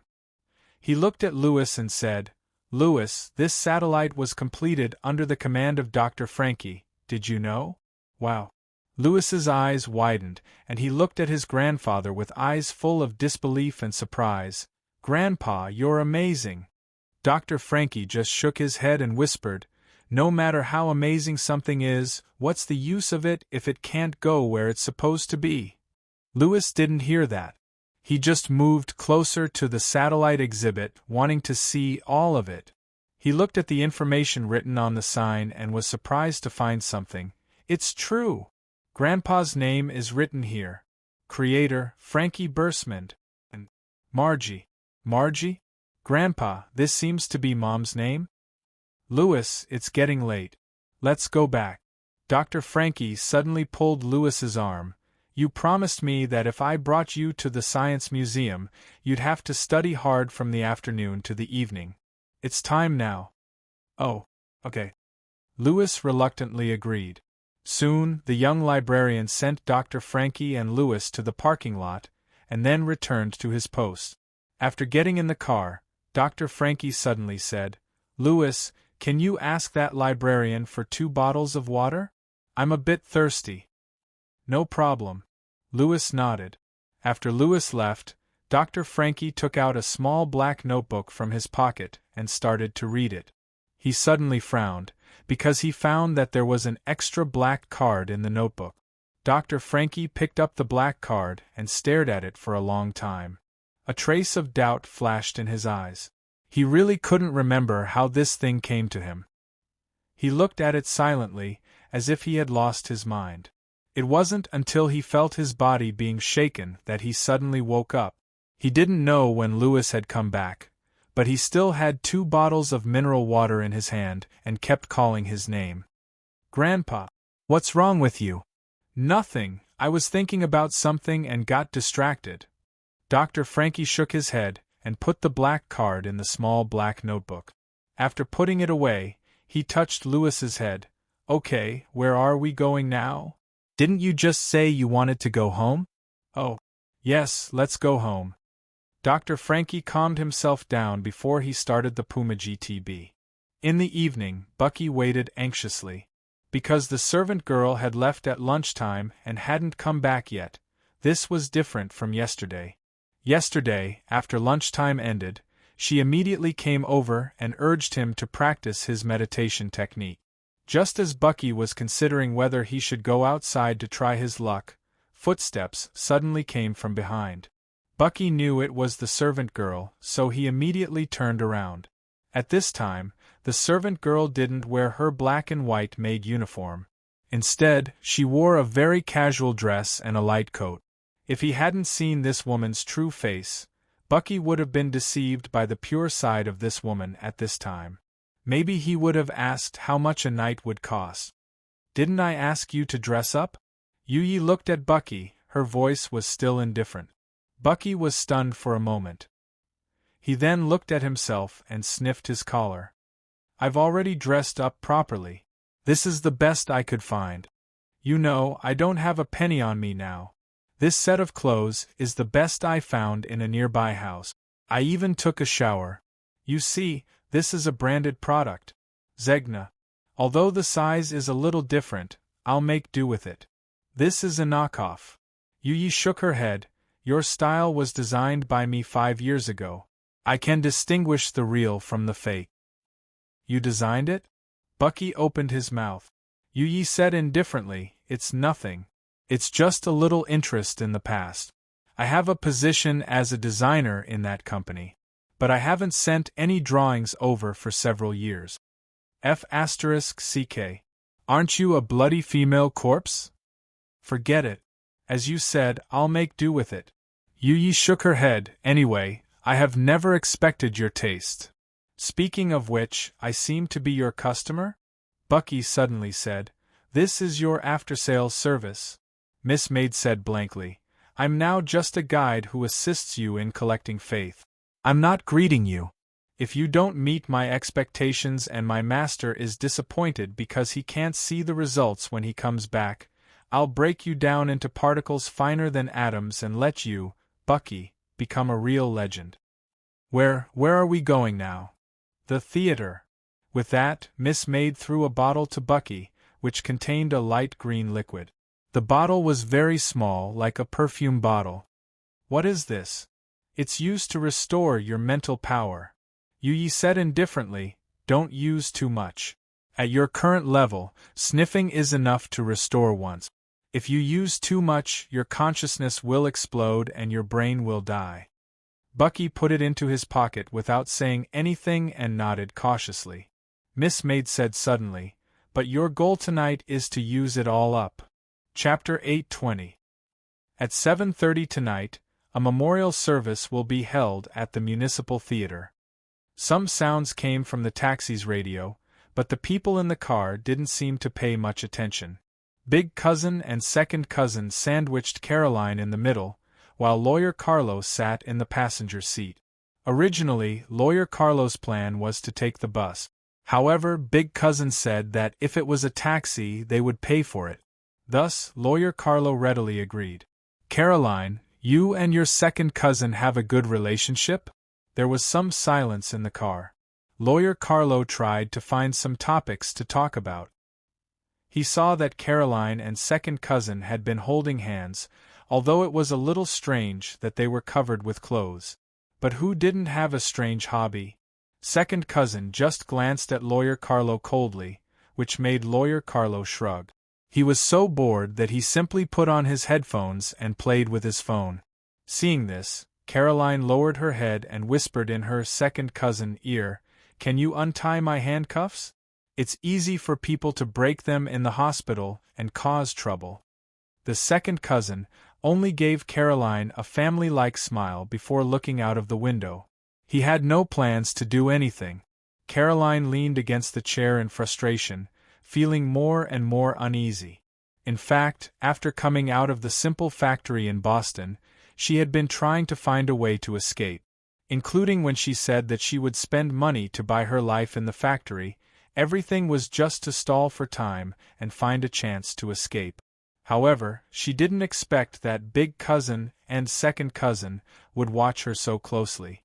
They didn't even let her touch anything. She was just at the bottom of society, not a special elite. She had almost thought of all the ways she could think of, and now it seemed that she could only resign herself to fate. Right, second cousin still has a gun on him. Oh, we've arrived at the hospital. Lawyer Carlo suddenly turned around and smiled happily, revealing a look that said, "There's a good show going on." To Caroline's surprise, when she was about to get out of the car, she suddenly realized that her handcuffs were gone. Second cousin pretended not to know anything, but he put his hand on her shoulder and pushed her all the way. Big cousin followed closely behind, not giving Caroline any chance at all. When Caroline saw Nia again, she seemed to be much weaker, and her complexion was even worse. The ward was bright, but there was a kind of gloominess that could be seen. The entire ward seemed to darken because of Nia's defeated aura. Caroline had mixed feelings. Nia was very tired, which seemed to be due to the side effects of the anti-cancer drug she was taking. Carlo directly held Nia's withered hand and whispered in her ear the purpose of his visit. Perhaps it would be a blessing for Nia to have such a person speaking softly in her ear in the last moments of her life, Caroline thought. Caroline knew that it would be difficult for her to know what happened to Nia, but there was no doubt that after Caroline conspired to cheat Nia of her last fortune to fight the disease, what awaited her would be a night without dawn. "I'm sorry, Nia," with Nia sober and Carlo, who had a legal lawyer's license as witness. Caroline personally signed the power of attorney and several other documents. "Can I have a few words with Caroline?" Nia said slowly with a tired voice. Lawyer Carlo nodded and politely stepped aside. Caroline glanced at second cousin subconsciously, and the other party also nodded. They knew better than Caroline the principle of putting on an act. "Come here." Nia tried to raise her hand, but she could only raise it halfway, so she simply gave up. Caroline quickly took Carlo's place and sat beside Nia, almost leaning over Nia's pillow. "Nia, speak, I can hear you." Caroline almost pressed her ear to Nia's lips. "I actually made a will." Nia gently held Caroline's hand. "It's for you." Caroline opened her eyes abruptly. "Nia, no matter whether the operation succeeds or fails in the end, Mr. Carlo, he will give it to you." "Nia, it's actually not much." Nia shook her head. "After deducting the treatment fee, it's not much." "Why?" Caroline was silent for a while. Because I'm the only one who came to visit you." "One of the reasons," Nia said weakly. "Thank you for being willing to accompany me when I was at my loneliest. Although you came less and less, but in the past 6 months, what I looked forward to the most was still your arrival. Nia, in our line of work, most of us have no choice, but since we've chosen this path, we can only continue on, and then try to find another way out." Caroline looked at Nia, and Nia's gaze also fell on her, but Caroline felt that Nia's gaze was somewhere else. She said, I thought. I used to think that I had already found it." Memories were very torturous. They were like a flood that was about to break through a dam. A certain point suddenly weakened, and it broke through with the power of thousands of soldiers and horses. Nia was a senior, who had taken care of her very much. She had aged early, and her beauty had faded. She dressed up every day and sat on the street. Sometimes, she would smoke a cigarette and sit still until the ash burned out. Only then would she move. Do you know how to make a man happy and let him ejaculate faster? There's a little trick. You can let a man kiss any part of your body except for your lips. I've lived alone for a long time, so I more or less learned to cook some dishes. After all, it's a waste of money to eat outside every day, isn't it? Actually, I think my culinary skills are not bad. You have to learn to protect yourself. Take this thing, and if you meet those who don't pay, spit in their eyes and then kick their dick. I started doing it when I was 15. Someone you loved? Have you ever loved someone before? Actually, it's not bad to open a cafe by the sea. If there's a guy who can play guitar to sing love songs to me every day, it might be even better. Caroline, I think I'm sick. Caroline, am I going to die? Nia. Caroline suddenly turned around and grabbed Nia's palm. You'll be fine. The surgery will be successful. It will be successful. Nia smiled slightly. Perhaps she felt relieved. The money in the will isn't much. But after you get it, maybe you can try to study? You're much younger than me. There should be a way out. It'll be fine. It'll definitely be fine. Caroline said sadly. Finally. Nia slowly closed her eyes, as if she had accumulated to the limit. When it comes to men's words, don't believe them when you can. They're animals that are good at deceiving. Nia. Nia? Looking at Nia, who suddenly closed her eyes, Caroline suddenly panicked. Doctor? Call the doctor. Doctor. She tried to shake Nia's shoulder, but was stopped by Carlo, who reminded her, she's just asleep. The medicine she took made her drowsy. Don't wake her up, she's still very weak. Caroline could only nod. Outside the ward, the eldest cousin suddenly talked to Carlo, while the second cousin quickly handcuffed Caroline's hands again at this moment and covered them with her clothes again.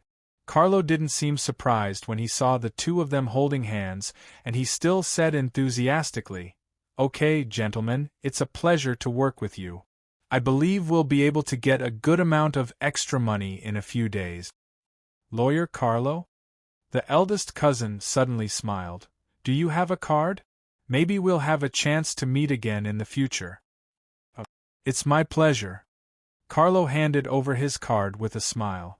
This kind of thing often happened. Those in the underworld and lawyers who regarded professional ethics as bullsh*t were like dry firewood on fire. Caroline wasn't interested in the sudden mutual affection between the two. A nurse next to them happened to be pushing a cart with all kinds of medicine and medical tools on it. She just took something from it quickly when the eldest cousin and second cousin weren't paying attention, and then stuffed it into the pocket of her clothes. Carlo, and the other two said goodbye in front of the hospital. After that, the eldest cousin asked the second cousin what to do next. The second cousin said, "Take this woman back. We'll talk about it after the lawyer gets the money in a few days.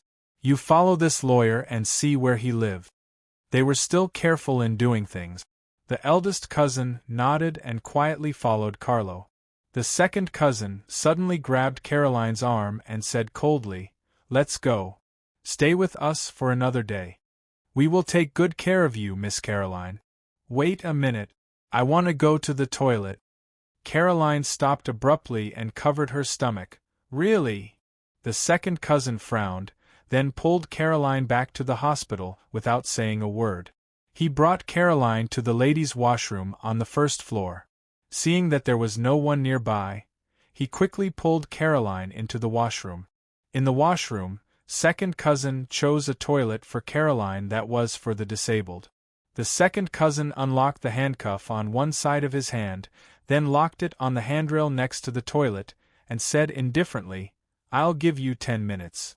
The second cousin quickly closed the door.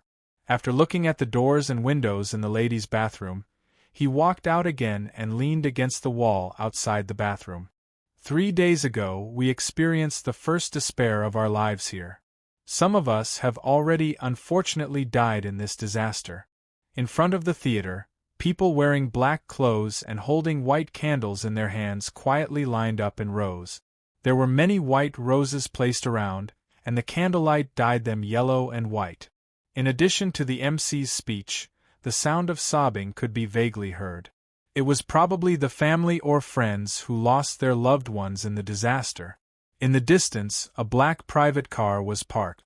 From the back seat of the car, the window was slightly rolled down, and a pair of indifferent eyes swept through the crowd in front of the theater gate. "Why don't you let these people hold a memorial service in the theater?" Suddenly, there was a voice asking. It was Cucini, who was also sitting in the back seat of the car. Naturally, she was accompanied by Doflamingo, who had become Dr. San Francesco. The reason for this question was that San Francesco had secretly manipulated this memorial service early on. He asked people to reject the memorial service's request to apply for a venue and only allowed the area in front of the theater to be opened. In fact, since the end of the hijacking that day, the security department and the police searched the scene, and the theater had been closed. After all, there had been a gunfight inside, and many things were damaged. "Didn't I tell you?" San Francesco said. "Nuclear bomb?" Cucini was taken aback, then frowned. She was still in Sao Paulo with Vita of the LK Brotherhood in the morning, and immediately rushed back here at noon without stopping.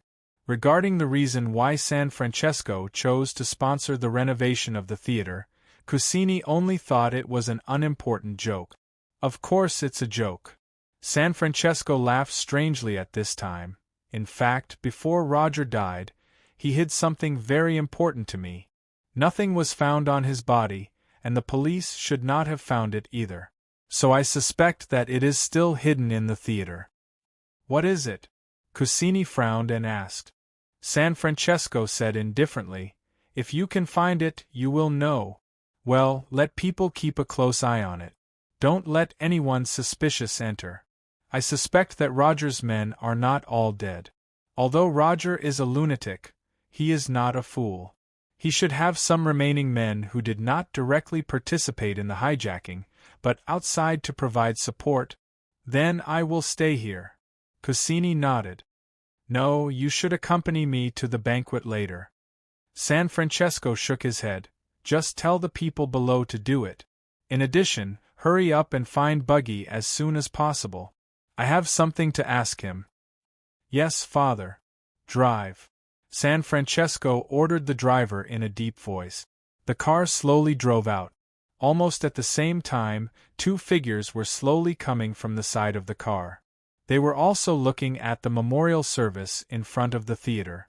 One person lowered his voice and said, "Miss Yu Yi, you brought me here. Don't tell me you want me to attend this memorial service?" The people who came were Buggy and Miss Yu Yi, the servant girl of the club. Miss Maid's eyes inadvertently swept over the black private car that had just driven away, then looked at Buggy and said indifferently, "Not attending, but performing." "Performing?" Buggy blinked his eyes. Miss Maid said at this time, "These people are now in a very interesting state, just in time for you to use. Listen, it is a little troublesome for you to develop your own belief. If it is under normal circumstances, it will take a long time and the effect will be slower. But because of the hijacking incident, you have a good opportunity." "I still don't quite understand." Buggy shook his head. Miss Maid said indifferently, "They heard some news. At the same time, they are also wondering about one thing." "What is it?" Yu Yi said indifferently, "My master once made a group deal with these people. My master didn't hide anything." "This." Buggy was stunned, and vaguely, he seemed to think of something. "Go, show your miraculous power. Let me see how many believers you can get in one night." Yu Yi smiled slightly. "Let me see how high your potential is." "But I..." Buggy still wanted to say something. But in the blink of an eye, Miss Maid had disappeared out of thin air. Buggy knew that the woman had hidden and was observing him in the dark. There was no plan in advance, and she didn't clearly explain what needed to be done. She just let him go directly? Buggy smiled bitterly. He gritted his teeth and braced himself to walk into the crowd.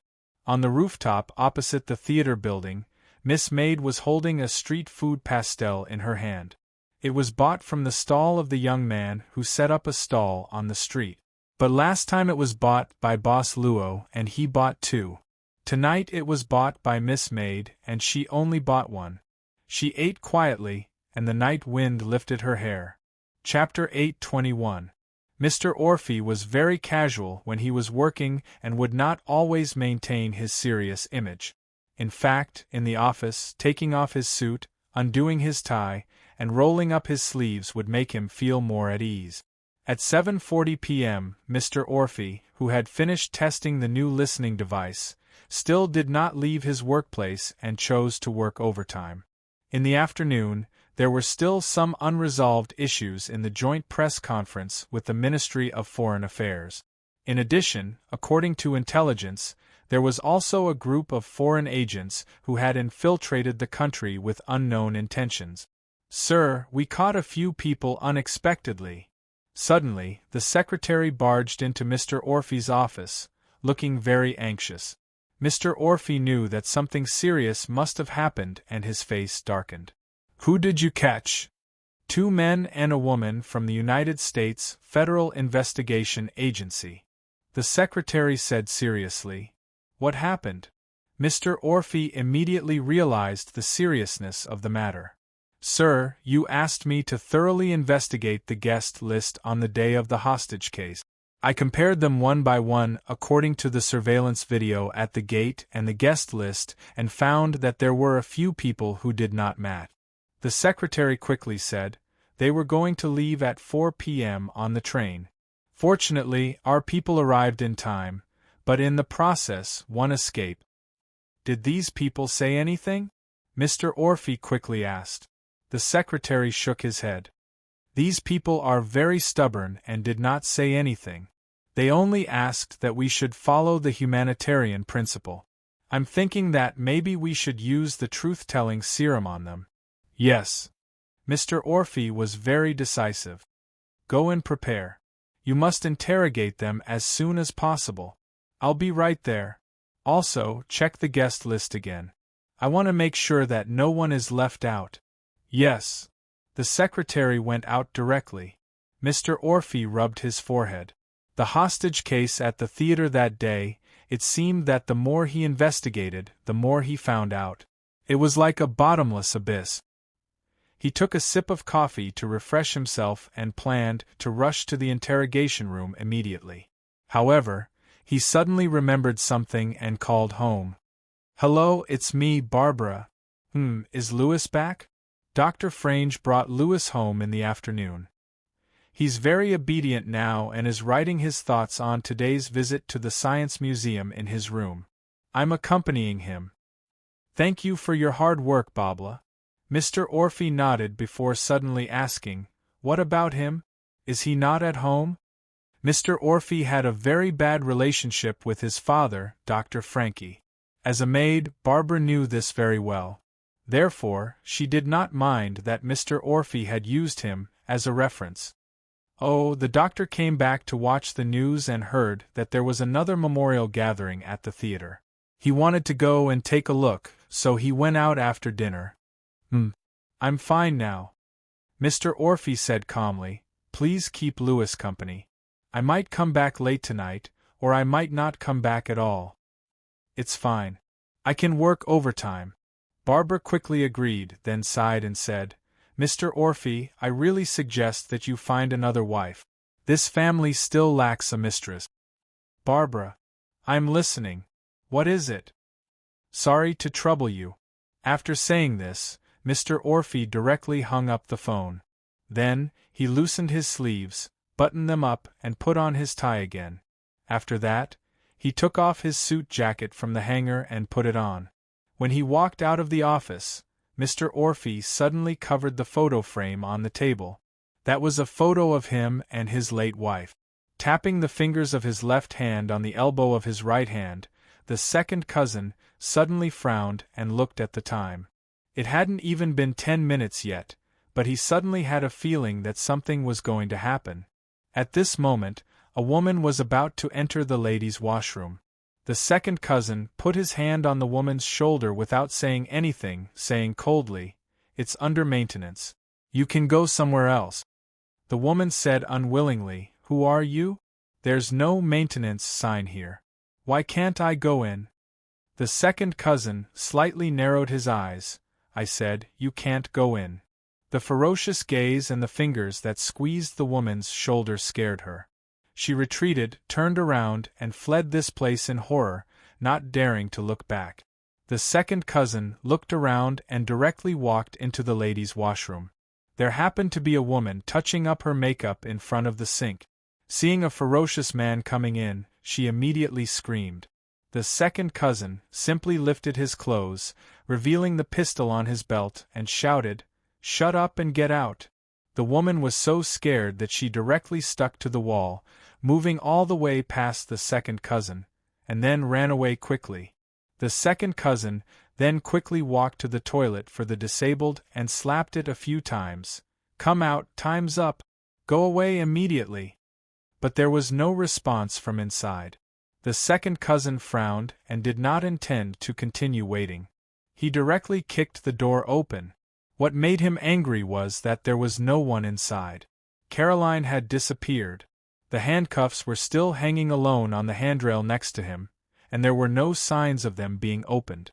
However, the second cousin found a bottle of medical lubricant on the toilet bowl. There was a sticky liquid left on the handcuffs. The second cousin immediately understood how Caroline unlocked the handcuffs. Shit! He was so angry that he punched the door next to him, but he quickly reacted. He had been guarding outside and did not see Caroline come out. It was impossible for her to climb out of this toilet, so she must still be here. At this moment, the second cousin suddenly felt his vision turn dark. Something was directly over his head. It should be a bucket, the kind used to mop the floor and fill water. He quickly realized that Caroline was sneaking up on him. However, this toilet was very narrow. Although it was for the disabled, it was still not much spacious. Second cousin only felt that he had been kicked hard in the back, and he immediately bumped into the washbasin. The second cousin pressed his hands on the sink and supported his body. He pulled out the pistol on his belt with one hand. Just as he was about to fight back, he suddenly felt an unbearable weight. Caroline mercilessly kicked his crotch from behind. Legend has it that the pain factor when this place is injured is comparable to a woman's childbirth. The second cousin directly covered his crotch and fell down in pain. His head was still covered by the bucket. Kacha kacha. The pistol fell to the ground at some point and slid out. Caroline suddenly shivered at this moment. She subconsciously picked up the pistol and pointed at the second cousin. Her hands trembled and she could not hold it steadily. She did not dare to shoot. She hurriedly escaped. Caroline had just rushed out of the corridor when she found that everyone was looking at her. In her panic, she kept holding the pistol in her hand. The crowd looked at her in horror, and some people even squatted on the ground in fear. Bitch! Don't even think about running. The second cousin had already rushed out, his expression twisted as he angrily rushed towards Caroline. It was just that his crotch was injured, so his running posture was somewhat indecent. Caroline could not care too much.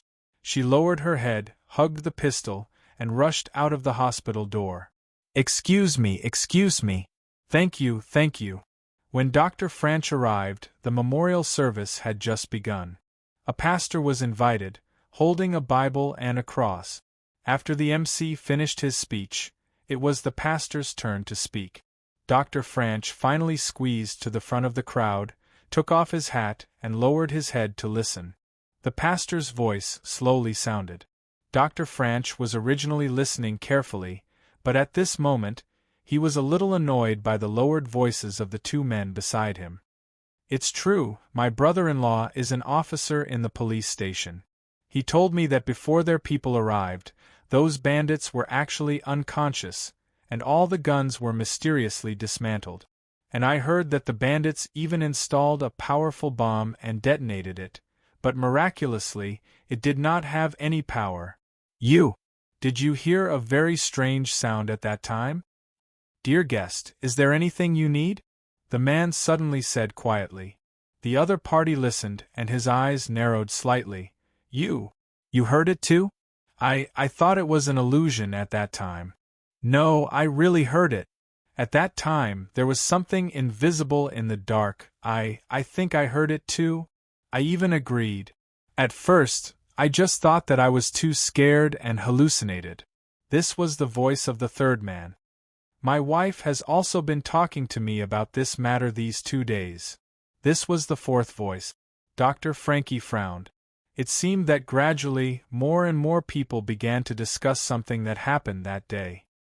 He only managed to piece together a general idea from the bits and pieces he heard. Most of them heard the same voice, like a call from the depths of their hearts. The voice said the same thing to all of them. Some people agreed, some didn't, but the result was that their common wish was realized, and everyone was safe. Then, at the end of the kidnapping case, there were a few bizarre things. The bandits collectively fainted, the guns were inexplicably dismantled, and the explosion of the bomb did not have the original power. The voices of discussion seemed to be out of control. There was originally a strange atmosphere at the memorial service. Everyone was wearing black clothes, holding candles, and the surroundings were quiet. It seemed to be mysterious. A mysterious feeling came quietly. Dr. Franch felt more and more that something was wrong. Many people here seemed to have fallen into a strange mental state. They seemed to be dominated by their own conjectures and the inexplicable things in front of them, causing them to feel awe of certain things. The women hugged their children and joined in the discussion from time to time. The men were sometimes silent, sometimes trying to make some explanations, and sometimes unable to verify their opinions. Some people seemed to have left quietly, not intending to participate in this memorial service that suddenly changed. The pastor noticed that something seemed to have happened at the memorial service, so he cleared his throat, coughed twice, and said solemnly, "Please keep quiet." Then, the crowd calmed down. Really? I really heard it. It seemed that. They were not completely calm, and they were still whispering. Dr. Franch shook his head, and he wanted to leave. As a scientist, he really did not agree with some people who supported mysticism. Anyway, he had already offered flowers and had a moment of silence. Thank the Lord for His mercy, allowing us to be rescued in the disaster. The pastor seemed to want to end this memorial service with a strange atmosphere as soon as possible, so he sped up his pace. Dr. Franch had already turned around, but at this moment, a man's voice suddenly came from the crowd, a little hoarse and a little disdainful. God can't save us. He only knows how to create humans, and after that, He doesn't care. Who? The pastor suddenly looked like a cat whose tail was stepped on, and his face sank. Who is blaspheming?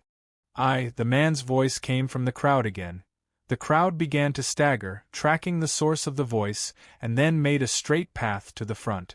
A guy wearing a loose suit and a mask raised his left hand at this time and slowly said, "I said it." Masks were a type that could be seen everywhere in the carnival, and it even gave people the feeling that this was something bought casually from a street stall. When the strange man saw that the crowd had made way for him, he swaggered forward and stopped in front of the priest. "Sir, what can I do for you?" The pastor's manners were still very good, even though this guy seemed to have some bad intentions. The guy with the mask looked around at this time. Of course, he was Buggy, who was left here by Miss Maid. Buggy also felt desperate. What could he do? There were police officers around the memorial service to maintain order.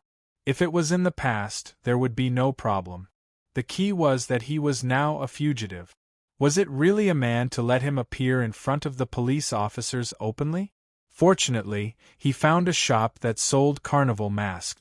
In Rio, a carnival city, it was really easy to find this kind of carnival mask. Even so, Buggy's heart was still beating fast at this time. God knew if these police officers would come up and directly take off his mask, and then there would be nothing left for him to do. She must have been watching from somewhere. That black-hearted maid. Chapter 8:22. In Terminal A, Oni said that he walked away for a while and needed to go to the washroom. After that, Luvia asked Luaccio if he wanted anything to drink. She could get something from the waiter in the lounge. Luaccio shook his head and Luvia went to the lounge alone. Because it was an overseas flight, there were not many people in the lounge, or rather, there were only the three of them. Only Luaccio was left here. Luaccio picked up a magazine next to him and started reading. However, Luaccio's body suddenly turned into a puff of smoke and disappeared. The magazine he was holding suddenly fell to the ground, but before it fell, it was caught by someone, so it did not alarm anyone. Boss Luo opened the magazine and glanced at it. It turned out to be an introduction to wild animals. Did something happen? Luvia came back with 2 glasses of water. Seeing Luaccio standing up instead of sitting, she asked curiously. Boss Luo smiled and said, "Nothing. I just want to stand up and move around. I sat for a long time." Luvia nodded and put down the glass. "It's almost time. Mr. Song should be back soon." Boss Luo nodded. At this time, Oni wiped his hands on his clothes and walked over. At the same time, he looked up at the TV on the wall and said to himself, "Memorial service?" Boss Luo and Luvia also looked at the TV. It turned out that it was the local news. It was reporting a memorial service in front of the Rio Municipal Theater. It seems that there is a riot." Luvia glanced at it indifferently. According to the report of the interviewer on the TV, it seemed that someone broke into the memorial service and caused trouble. Now, the police officers who maintained order at the scene were evicting the troublemaker. "It's probably a boring guy who wants to be popular on the internet." Oni shrugged and looked at the man wearing a golden carnival mask who was arguing with several police officers. He shook his head. "What are you guys talking about?" Suddenly, a laughing voice came from the entrance of the lounge. Luvia's eyes suddenly softened. "Nothing. Just looking at the news." Song Hauran, who suddenly appeared at the entrance, nodded and did not enter. He looked at the time and said, "Let's go. It's almost time to board the plane." "Luaccio, did you miss me?" Boss Luo shook his head and glanced at the TV. He suddenly smiled and walked towards Song Hauran and said, "Maybe I miss your story. Do you have a new story?" Song Hauran laughed. "I don't have anything new, but I can tell you the story of when I was 18 years old and chased after a group of pirates in the Caribbean Sea. Do you want to hear it?" Luochio wasn't surprised when Song Hauran mentioned the Caribbean Sea, because Song Hauran's mother was Spanish. "Hopefully it will be a wonderful story. Your journey will not be boring." Song Hauran patted Luochio's shoulder and led him toward the boarding gate.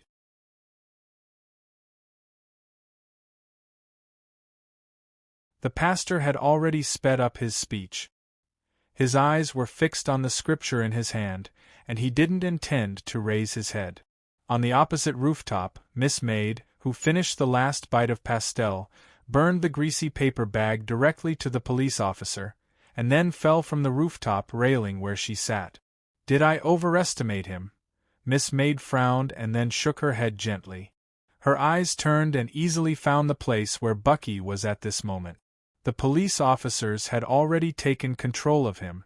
At this time, they planned to interrogate him about his origin and remove his carnival mask at the same time. Yu Yi frowned. As a wanted criminal, if Bucky was taken away by these police officers here, there would be more trouble later. But just as Yu Yi was about to take action, there seemed to be some small disturbance somewhere on the congested long street below. Yu Yi suddenly stopped. "Bucky." Yu Yi narrowed her eyes. "Is this what you got from Lucifer, the first wish you made?" Bang! A loud sound. Caroline didn't know where she had run to. Second cousin had been chasing after her, so she could only choose to go where there were more people. The sound of panting. Yes, she could hear the sound of her breathing and the sound of her heart beating rapidly. She was running as fast as she could, and she was terrified. Caroline seemed to have seen such a scene somewhere, but she couldn't remember clearly where she had seen it. Maybe in a dream. Something was chasing after her relentlessly. Was it a vicious dog? That dream. She didn't know why there were suddenly a lot of cars around her. Maybe it was because of the bad traffic in this city, or something else, but Caroline didn't care so much. She passed through the gaps between the cars. There were so many obstacles that provided her with good cover. But she gradually felt a little uncomfortable. She had just sprained her ankle in Arnold's old house 2 nights ago. Now that she had been on the run for a long time, the pain from the old injury was extremely unbearable. Gradually, second cousin had caught up. She could even see the other party's ferocious smile. If he fell into his hands, he would probably take revenge on him for injuring his little brother, right? Don't come over. At the end of the road, Caroline, in despair, suddenly held the pistol she picked up from second cousin with both hands. She held both hands at the same time and pointed at second cousin with trembling fingers. Don't come over! Second cousin frowned and stopped. It was not easy for him to dodge. The two were in the middle of the cars at this time. He was simply the best target, the kind that could be hit even with his eyes closed. Do you dare to shoot? But after all, he was a gangster. He couldn't be said to be brave, but at least he was courageous. You. Don't come over. Don't come over. Caroline slowly retreated. Second cousin was closing in step by step. However, screams. Those were the people who caught a glimpse of the poem between Caroline and second cousin. Perhaps it was because of the fear of being kidnapped not long ago. Some people's reactions were unusually intense. They opened the car door and fled desperately. Voices of panic rose and fell one after another. Second cousin didn't expect such a commotion to happen in the end. He just wanted to end all this as soon as possible. Otherwise, it would be difficult for him to escape later. Second cousin gritted his teeth and suddenly pounced on Caroline. He didn't intend to give this woman any chance to react. He even had the urge to kill her. Caroline couldn't fight against the strong second cousin at all. She was almost instantly thrown to the ground by second cousin. This strong man's legs were pressing down on her hands, and his hands were pinching her neck at the same time. Second cousin pursed his lips. His veins swelled and were full of killing intent.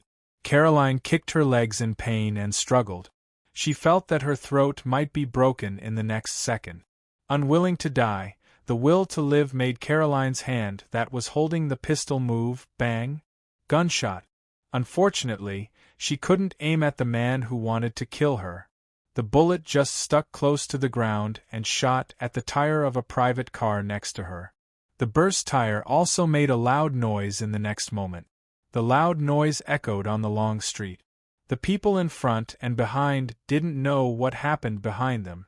They only heard gunshots. It seemed to be the sound of an explosion. Screams rang out, and the scene became even more chaotic. But second cousin still didn't intend to let go of Caroline. He had already seen Caroline's red face. If he persisted, this troublesome woman could be solved. As for the matter with lawyer Carlo, he believed that as long as he put the knife in front of this lawyer, he would cooperate obediently. Unfortunately, you missed the chance to kill me. Second cousin let out a grim smile. The touch of pinching Caroline's neck gave him a strange sense of excitement. It was the joy of killing. Caroline struggled in pain. Her eyes were wide open. Her eyes were bloodshot, and tiny blood vessels appeared. She could no longer breathe. In a state of near death, Caroline seemed to see a beam of white light. Her consciousness was fleeting. She saw a lot of messy things. She was very unfamiliar with the scene. There was the scene of her talking to someone she didn't know. There was the scene of her holding a gun and walking through the rain of bullets. She was holding something high. She was losing something.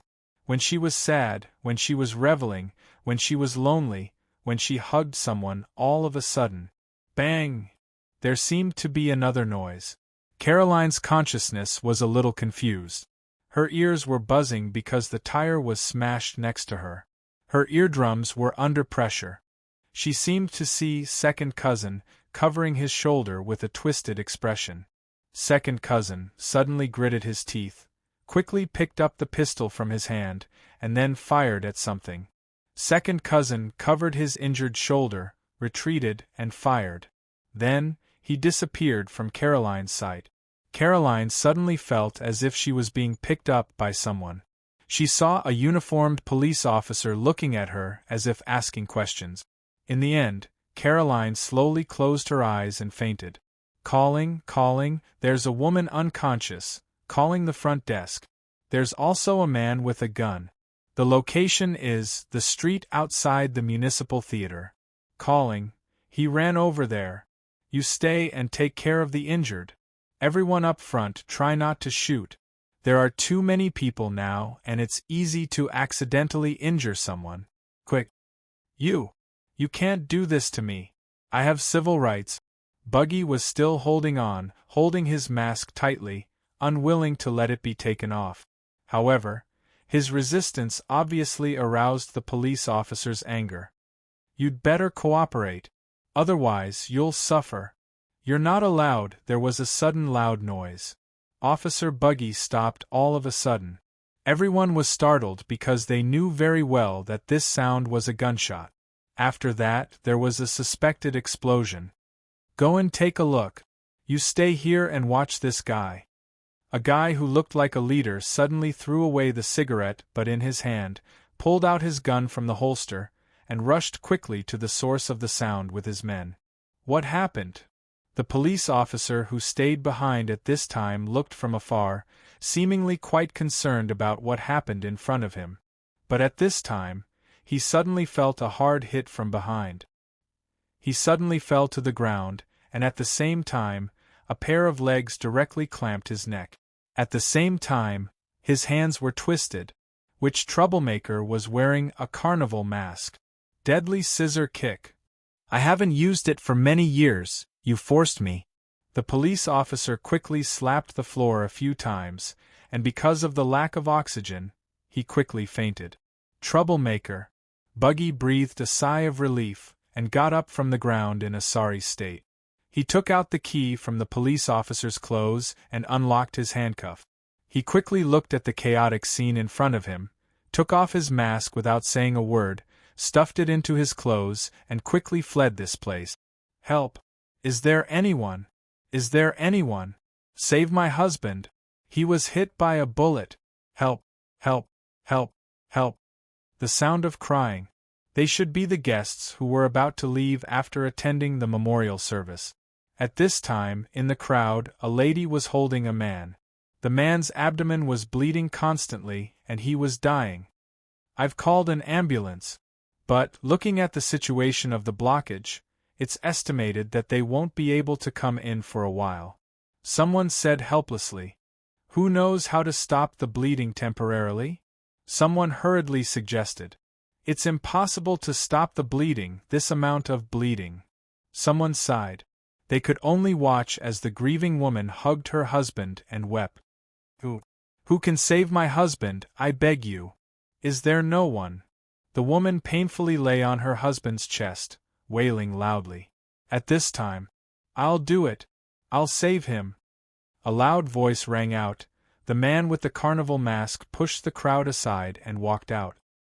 He crossed his hands on his chest and solemnly said, In the name of the omniscient and omnipotent, the great Buggy, I, the apostle of the great omniscient and omnipotent Buggy, can save him. F***ck, my luck is here, I really can't stop it. Fortunately, I didn't throw away the mask just now. Chapter 8:23. In the name of the omniscient and omnipotent, the great Buggy, I, the apostle of the great omniscient and omnipotent, can save him. It was solemn, sacred, and seemed to have a little mysterious aura. Night, street lights, chaos, everyone's eyes gathered, and they held their breaths. The woman looked at her husband with grief. At this moment, wearing the carnival mask, he seemed to have become a ferryman of souls, giving people an indelible impression, probably. However, isn't this the guy who made trouble just now? Don't make trouble. Get out of here. A group of people surged forward and directly pushed the carnival masked man out. Then, they continued to talk about it. In this case, unless a miracle happened, the man who was shot would probably only be able to return to the arms of God. I tell you, you will be punished by the omniscient and omnipotent Buggy. Oh, don't hit, don't hit! Don't hit my face! Who touched my dick? Buggy climbed out of the crowd awkwardly. He covered the carnival mask on his face with one hand and hurriedly climbed to the front of the lady who was holding her husband. He quickly said, "Listen, madam. Your husband won't live long. You should know this in your heart. Why don't you let me try it this time? What if I can save him? If you don't allow it, then you will become the murderer of your husband. Kill this fraud." "Wait." The lady hesitated for a moment, then quickly wiped the tears in her eyes and grabbed Buggy's arm hard. Can you really save him?" Buggy wanted to nod, but suddenly remembered Miss Maid's explanation about the probability he got. He glanced at the jewelry on the lady and suddenly had a flash of inspiration. He lowered his voice and said, "I think I can at least give you some time to make a will for your husband." The lady was stunned. At this time, someone began to pull Buggy up, and then several people held him at the same time. It seemed that they were going to hand him over to the police. The police were fighting with a man with a gun in this traffic jam, and had no time to care about the situation here. Please wait a minute, I want him to try," the lady suddenly said at this time. "Madam, you're really desperate." Someone shook his head.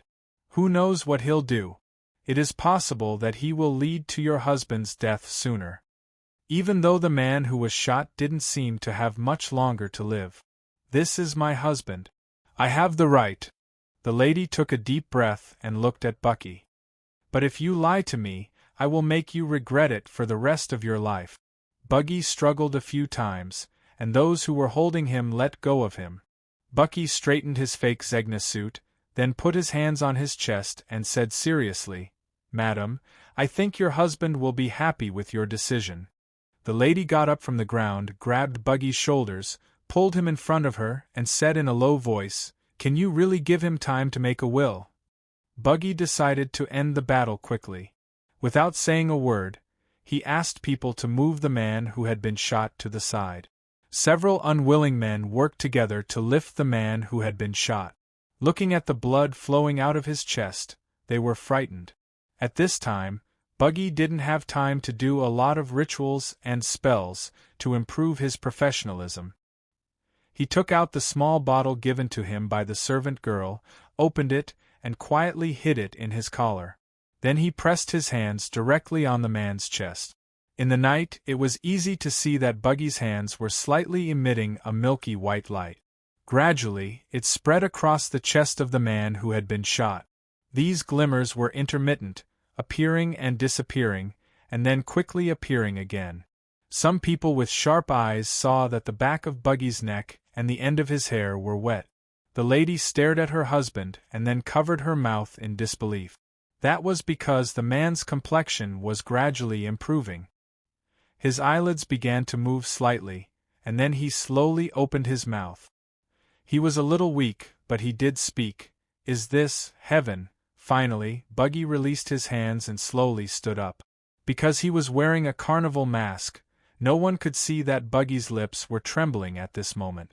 This blessing spell could only slightly stimulate people's potential. To put it bluntly, it accelerated the metabolism of the human body, giving people a feeling of health and spirit. Buggy didn't know how many times he had used it back and forth. Anyway, he had already drunk a bottle of spirit recovery potion according to the servant girl's instructions. At this moment, he had a splitting headache and his eyelids were heavy. He really wanted to sleep like this. It would be best if he could sleep on a pair of big breasts. The man who had been shot also slowly stood up at this time. Under everyone's incredible gaze, he unbuttoned his shirt, revealing the place where he had been shot.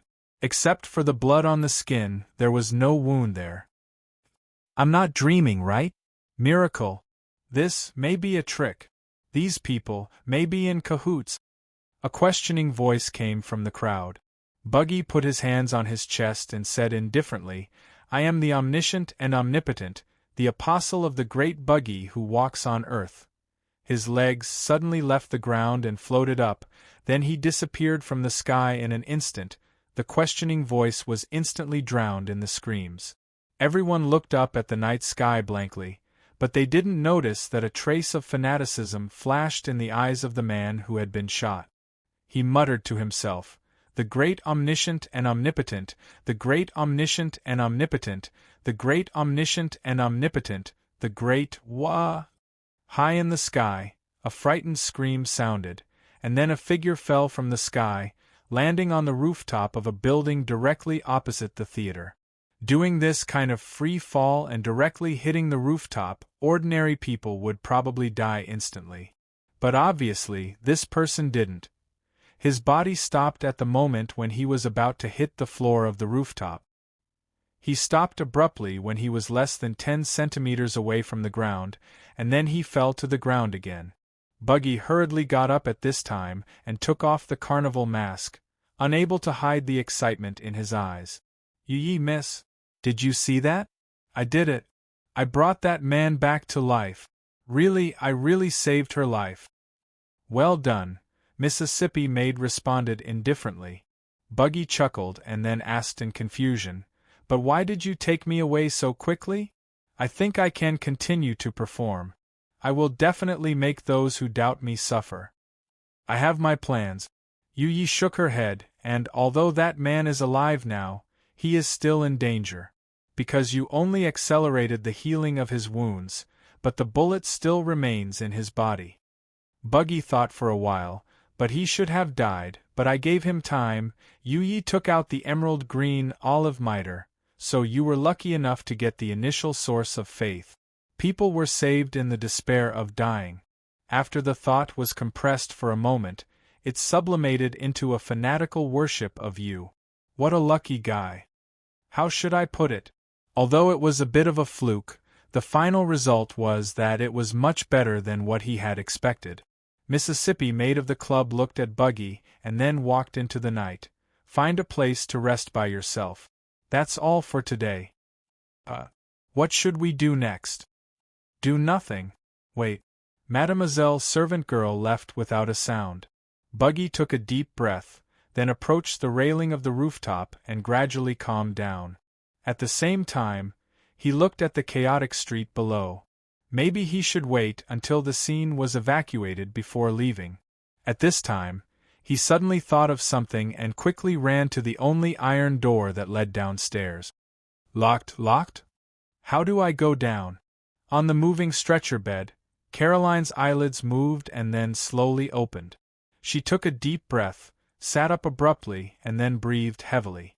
At the same time, she touched her neck in a panic. Her neck was red, and there was a very conspicuous bruise. Caroline looked around. There were several injured people around her. Some seemed to have sprained, while others were lying flat and playing with their mobile phones. Many police cars appeared around. The originally congested street had been cleared a lot. Several police cars were parked nearby, and the red and blue rotating lights flashed back and forth. Suddenly, a police officer walked to Caroline, squatted down and asked, "Miss, you're awake? Are you okay? Are you conscious?" Caroline shook her head and nodded again. She opened her mouth and wanted to say something, but when she remembered that she was involved in the Livia murder case, she swallowed her words back. "Miss, who is the murderer who attacked you? What's your relationship? Why did he want to kill you?" The police officer stared at Caroline and asked, "That person?" Caroline looked nervous. The police officer shook his head and said, "He escaped during the shootout. My head hurts. Can you get me a doctor?" Caroline hugged her head with a painful expression. The police officer had to say, "Miss, wait, I'll be right there." Seeing the police officer walk away, Caroline quickly got up. The police officer also looked back frequently. When he saw Caroline's actions, he quickly stopped her. However, Caroline picked up the stretcher on the ground and threw it at him. Taking advantage of this time, she quickly rushed into a nearby alley. When the police officer caught up, she was already gone. Calling, there's a suspicious woman in her 20s wearing a light blue coat, about 1.75 meters tall, from the 4th Avenue 11 o'clock in the evening. A lot of people gathered in a small bar rebuilt from a basement. At this time, there were still people coming one after another. Now 2 more men were here. Their car was parked far away, but the 2 did not get out of the car immediately. Boss Boston, Johnny has successfully escaped, but he was shot in the shoulder. Do you think we should? A man looked at Boston, who was sitting in the driver's seat, and asked. These 2 were none other than the boss Boston, who had captured Caroline and Arnold. He can't even take care of a woman, and he even ate a bullet. Boss Boston's tone was unfriendly. This Johnny is really getting worse and worse. However, since he has left, let's not bother about him first. Business is more important.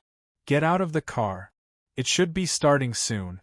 When we go in later, be alert and don't cause trouble. There are some ruthless people inside. The underling nodded and then asked puzzledly, Boss, who are we going to meet? Why are we so nervous? Boston shook his head and said, I don't know, but it should be a very powerful guy. I just saw Joshy Ason's car. Even he is here. Joshy Ason. His territory has 2 streets. Even such a fierce person is here? The underling was secretly shocked. People like Joshy Ason were already big shots that they looked up to. Boss Boston, who he followed, was at best a small group of a few guys, doing some work here and there. He did not even have a fixed territory. Of course, there were many gangs like them in this city. Boss Boston pushed the door open, and many eyes in the bar gathered on him at the same time. Boston saw some familiar faces, but there were also many faces that he needed to look up to.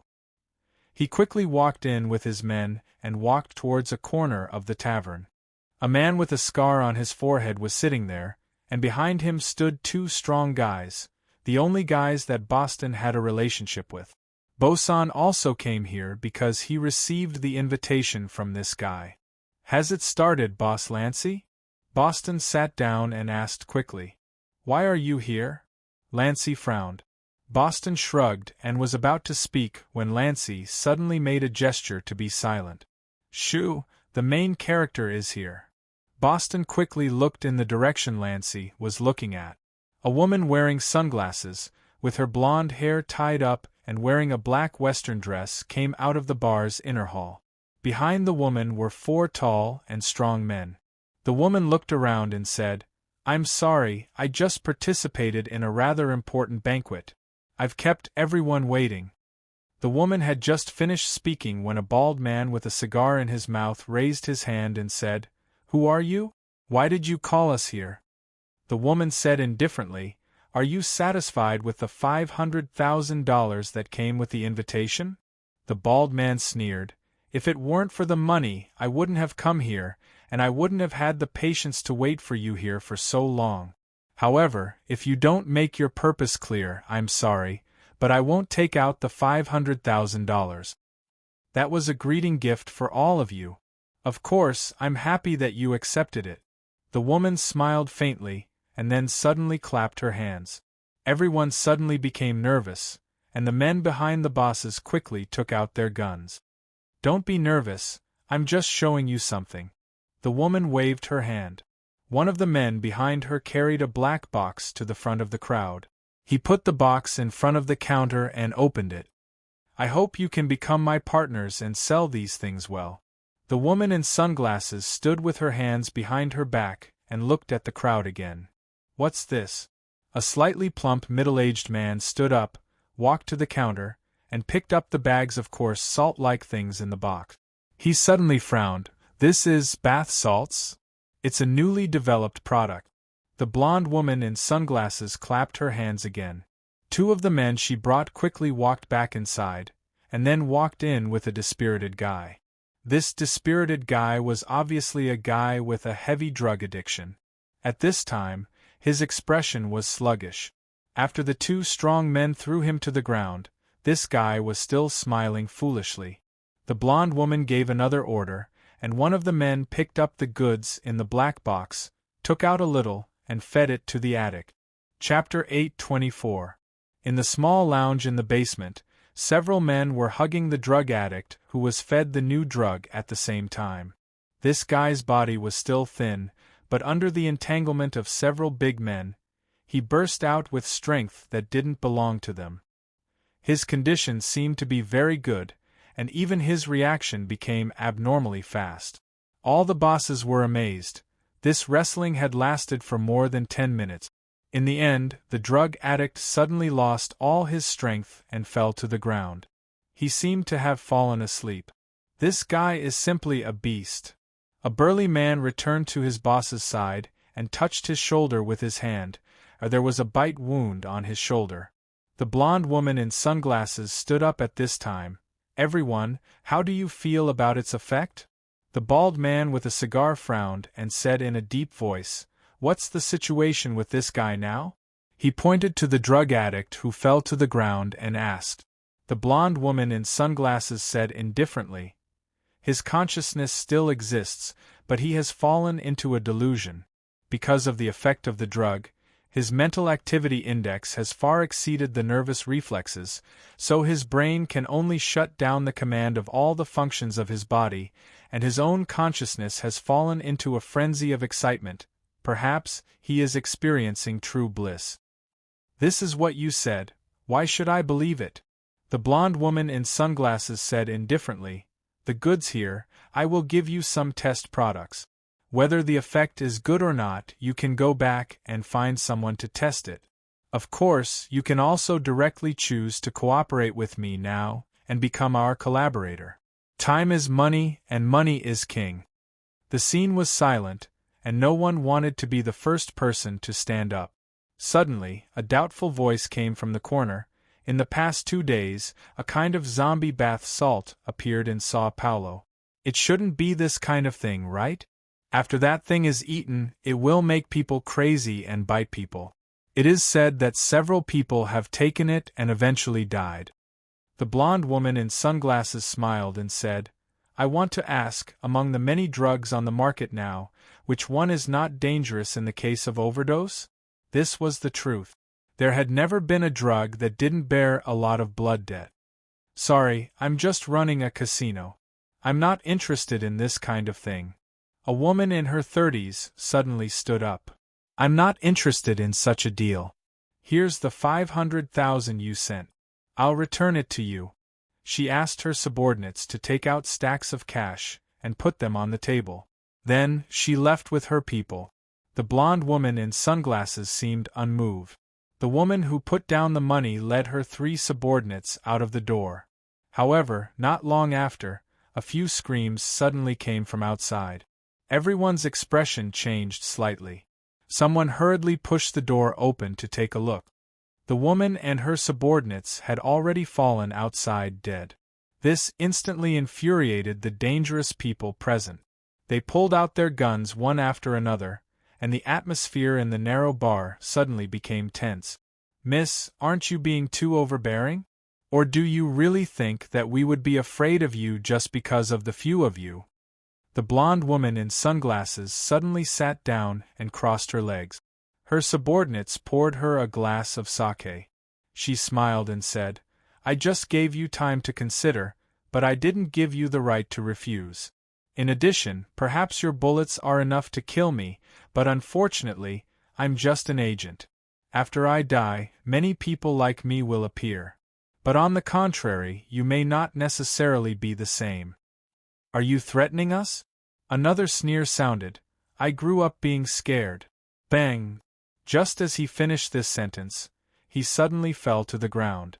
A bloody hole directly appeared on his forehead, but neither the blonde woman in sunglasses nor her 4 subordinates moved. "By the way, I forgot to tell you that I have arranged 5 sniper rifles outside." The woman drank a mouthful of sake. "You killed my big brother? I'll kill you, bitch." It was the brother of the man who was just shot. At this time, he pulled out his gun and roared. However, his gun was shot down in an instant and a bullet hit his forehead in an instant. Green scorpion. The blonde woman in sunglasses put down the glass and said softly, one of our gunmen. Green Scorpion. Hearing this name, everyone's face changed dramatically. Boss Boston, who wanted to freeload, became very nervous now. He looked at Boss Launchi beside him in horror, asking quickly, "Who's Green Scorpion?" "He's the #1 gunman in the underground assassination world in South America. It's said that he's a horrible guy who can use a sniper rifle as a pistol." Boss Boston subconsciously touched the pistol hidden under his clothes and couldn't help but feel a sense of despair. Behind this blonde woman in sunglasses, there might be an unimaginably huge force. This force was enough to wipe out all the people at the scene. In the gray world, the other party was like a great white shark, and they were just slightly bigger fish. "How much for these goods?" $250 per gram. The blonde woman in sunglasses said indifferently. "It's 4 times the price of the highest purity heroin." A roar sounded. The woman looked at him. "Sir, what did you say just now? I didn't hear it. Can you repeat it?" "Ha ha, that's a good price." Another big boss next to that person walked out with a laugh. He walked to the boxes and picked up one of them. "The higher the purchase price, the higher the selling price. I want 3 kilograms of goods, right? Give me 2 kilograms first." 5 kilograms will do. I just received a batch of goods last month, so I don't have that much liquid gold on hand. Seeing the bosses transfer money to the account provided by the blonde woman and then take the corresponding amount from her, Boston couldn't help but stare blankly. Boston didn't move for a long time, which finally attracted the blonde woman's attention. She looked at Boston and said indifferently, "It seems that this gentleman is still considering?" Boston looked around and saw that everyone's eyes were focused on him. He immediately swallowed and said nervously, Can I only get 200 grams? 200 grams? The blonde woman couldn't help but be startled. Boston's boss could only say embarrassedly, "It's not that I don't want to buy more, but I really don't have that much money." "He's just a punk who hasn't been out for long. He doesn't even have his own territory," Launchi suddenly said. Boss Launchi suddenly spoke up, as if he wanted to help. "Actually, I was the one who called him here to see the world, so I'm afraid he wasn't on your invitation at the beginning." Poston immediately cast him a grateful look. "Do you have your own sales channel?" the blonde woman suddenly asked again. Boston's boss quickly said, "We're all mobile at the moment. Basically, the customers we sell to are students in school. We have sales channels from the school. In addition, there are people who like to go to nightclubs." "I see." The blonde woman nodded. "How about this? There's 1 kilogram here. You take it back first, and you can pay me the next time you get the goods. Don't try to escape, we'll find you." I know." Boston's boss nervously took the amount that was on credit, and his smile was uglier than crying. "Happy cooperation."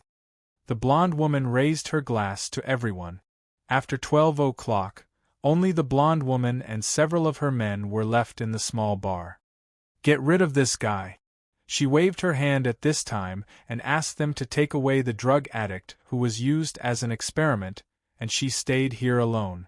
The woman took off her sunglasses, put down her hair, and then made a phone call. "Father, it's me, Kusini. The first step has been completed. You've worked hard. Go back, take a good bath, and have a rest. There will be a lot of work later."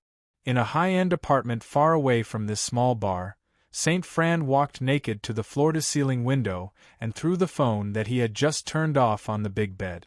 And on the bed, 2 young women with hot figures were making love to each other.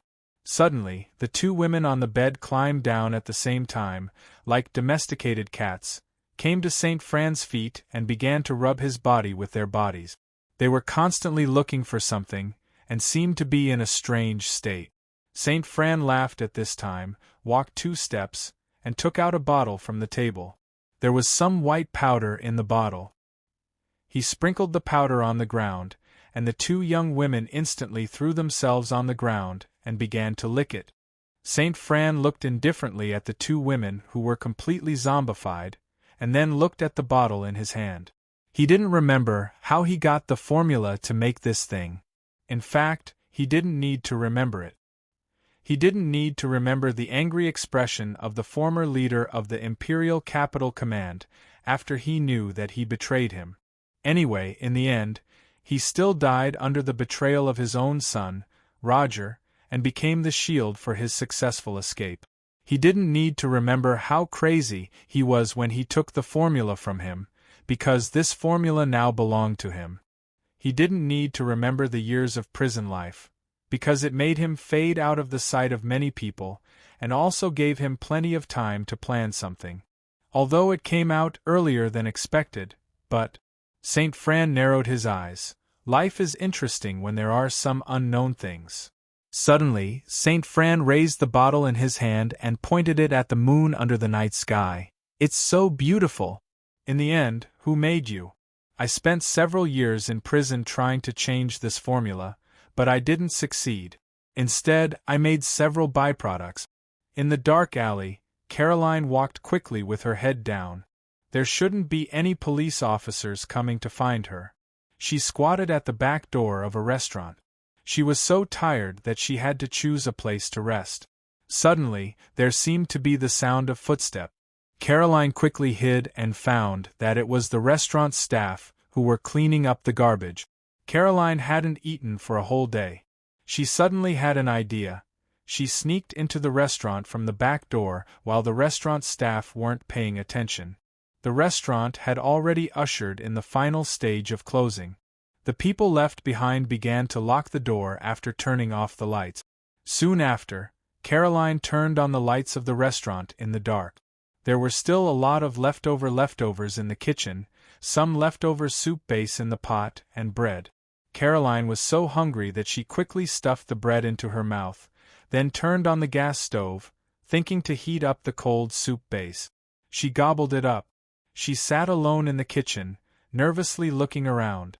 Perhaps she could safely sleep here and wait for the restaurant to open tomorrow morning, then find a chance to leave?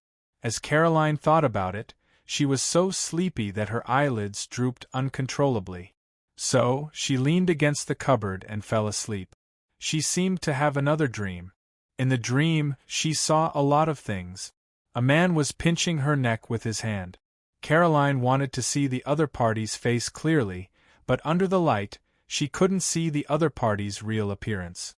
However, there was a very special tattoo on his chest. She still struggled frantically, but her hands and feet were obviously firmly grasped by something. It was a hand, a few men's arms. Suddenly, a man came over with something in his hand. He took out the thing inside, then grinned. They seemed to be talking about something. But that was all Caroline could see. She couldn't hear anything. The man who came later and the man who pinched her neck seemed to have a few words, then he bent down and stuffed something into his mouth. Caroline finally saw the man's appearance clearly. It was Boss Boston. She would never forget this face. It was because of the appearance of this black boss that her originally terrible life became even worse. Nightmare. Dash! Caroline opened her eyes abruptly. On the cold kitchen floor, a cockroach crawled past. Caroline stood up instinctively and stepped on the cockroach very quickly. She supported herself on the kitchen counter. After having such a nightmare, she felt as if she had sex with 4 or 5 men all day. She was so tired that she felt weak. Caroline supported herself on the wall and walked into the restaurant's bathroom. She washed her face and seemed to feel much better. She looked at herself in the mirror. The bruise on her neck that was pinched by second cousin was very obvious. She also saw that the whites of her eyes were filled with blood and were completely red. She looked like a malicious spirit and was extremely terrifying. Caroline frowned. She was almost close to the mirror on the sink. She opened her eyes with her fingers and looked at her eyeballs. She was worried that there would be something wrong with her eyes. Suddenly, she saw a terrifying flame, like a volcanic eruption, pushing open the bathroom door directly. The flame swallowed her directly. She even saw herself being burned black in the fire. Her eyeballs were still red. Caroline shuddered suddenly. She was still in the bathroom. The faucet was not turned off, and the sound of running water could be heard. Caroline opened her mouth. She suddenly remembered something. Without saying a word, she rushed out of the door and ran back to the kitchen. At this time, the scene in the kitchen shocked Caroline. She forgot to turn off the gas stove. The bottom of the thick soup had long been burned to foam. The fire was extinguished, but gas overflowed. The entire kitchen was filled with the smell of natural gas. Caroline hurriedly turned off the gas valve and turned on the kitchen's exhaust fan. When the gas was almost exhausted, she breathed a sigh of relief. Caroline secretly thought that it was a close call. If a spark suddenly appeared, I'm afraid I would be. It was really a false alarm. Caroline shook her head. She felt dizzy and tired. She slowly walked out of the kitchen, came to the sofa in the dining room, and lay down. Not long after, she fell asleep again. Silence, silence, silence. Only the ticking sound of the wall clock in front of the restaurant could be heard. Suddenly, a mosquito buzzed over. After sucking Caroline's blood, it flew away shakily. It flew to the kitchen and was suddenly attracted by something. It was the mosquito extinguishing lamp. The mosquito suddenly hit it. Pa! The electric net instantly burned the mosquito's body into black, and a few sparks fell. Chapter 8:25. Although the power supply and communication had been restored, Louis was still at home because it was the weekend after Friday. Barbara had already prepared breakfast and was greeting Dr. Frankie and Louis to eat.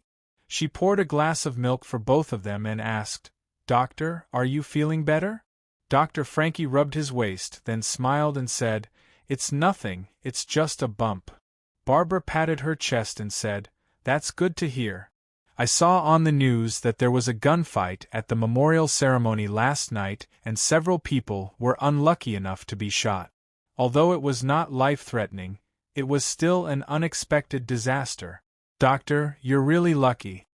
She still remembered how Dr. Frankie had walked back last night with his hands on his waist. It was really a false alarm. What could have happened?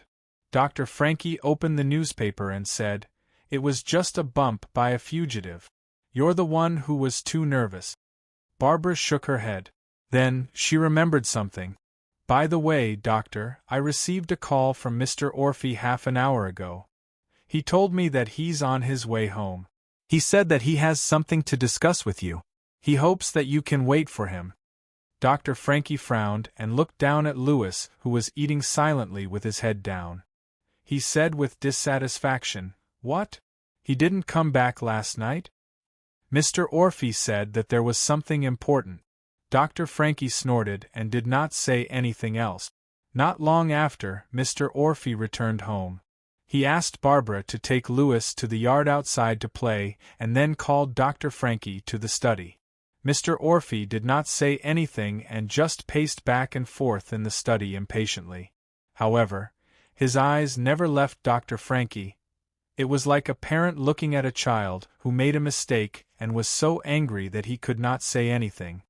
"If you have something to say, just say it. I'm not your subordinate. You don't have to put on airs in front of me," Dr. Frankie said coldly. Mr. Orphy stopped and took a deep breath. He then stared at Dr. Frankie and said in a deep voice, "Let me ask you, did you and Billy have some kind of agreement before?" Dr. Frankie was slightly startled.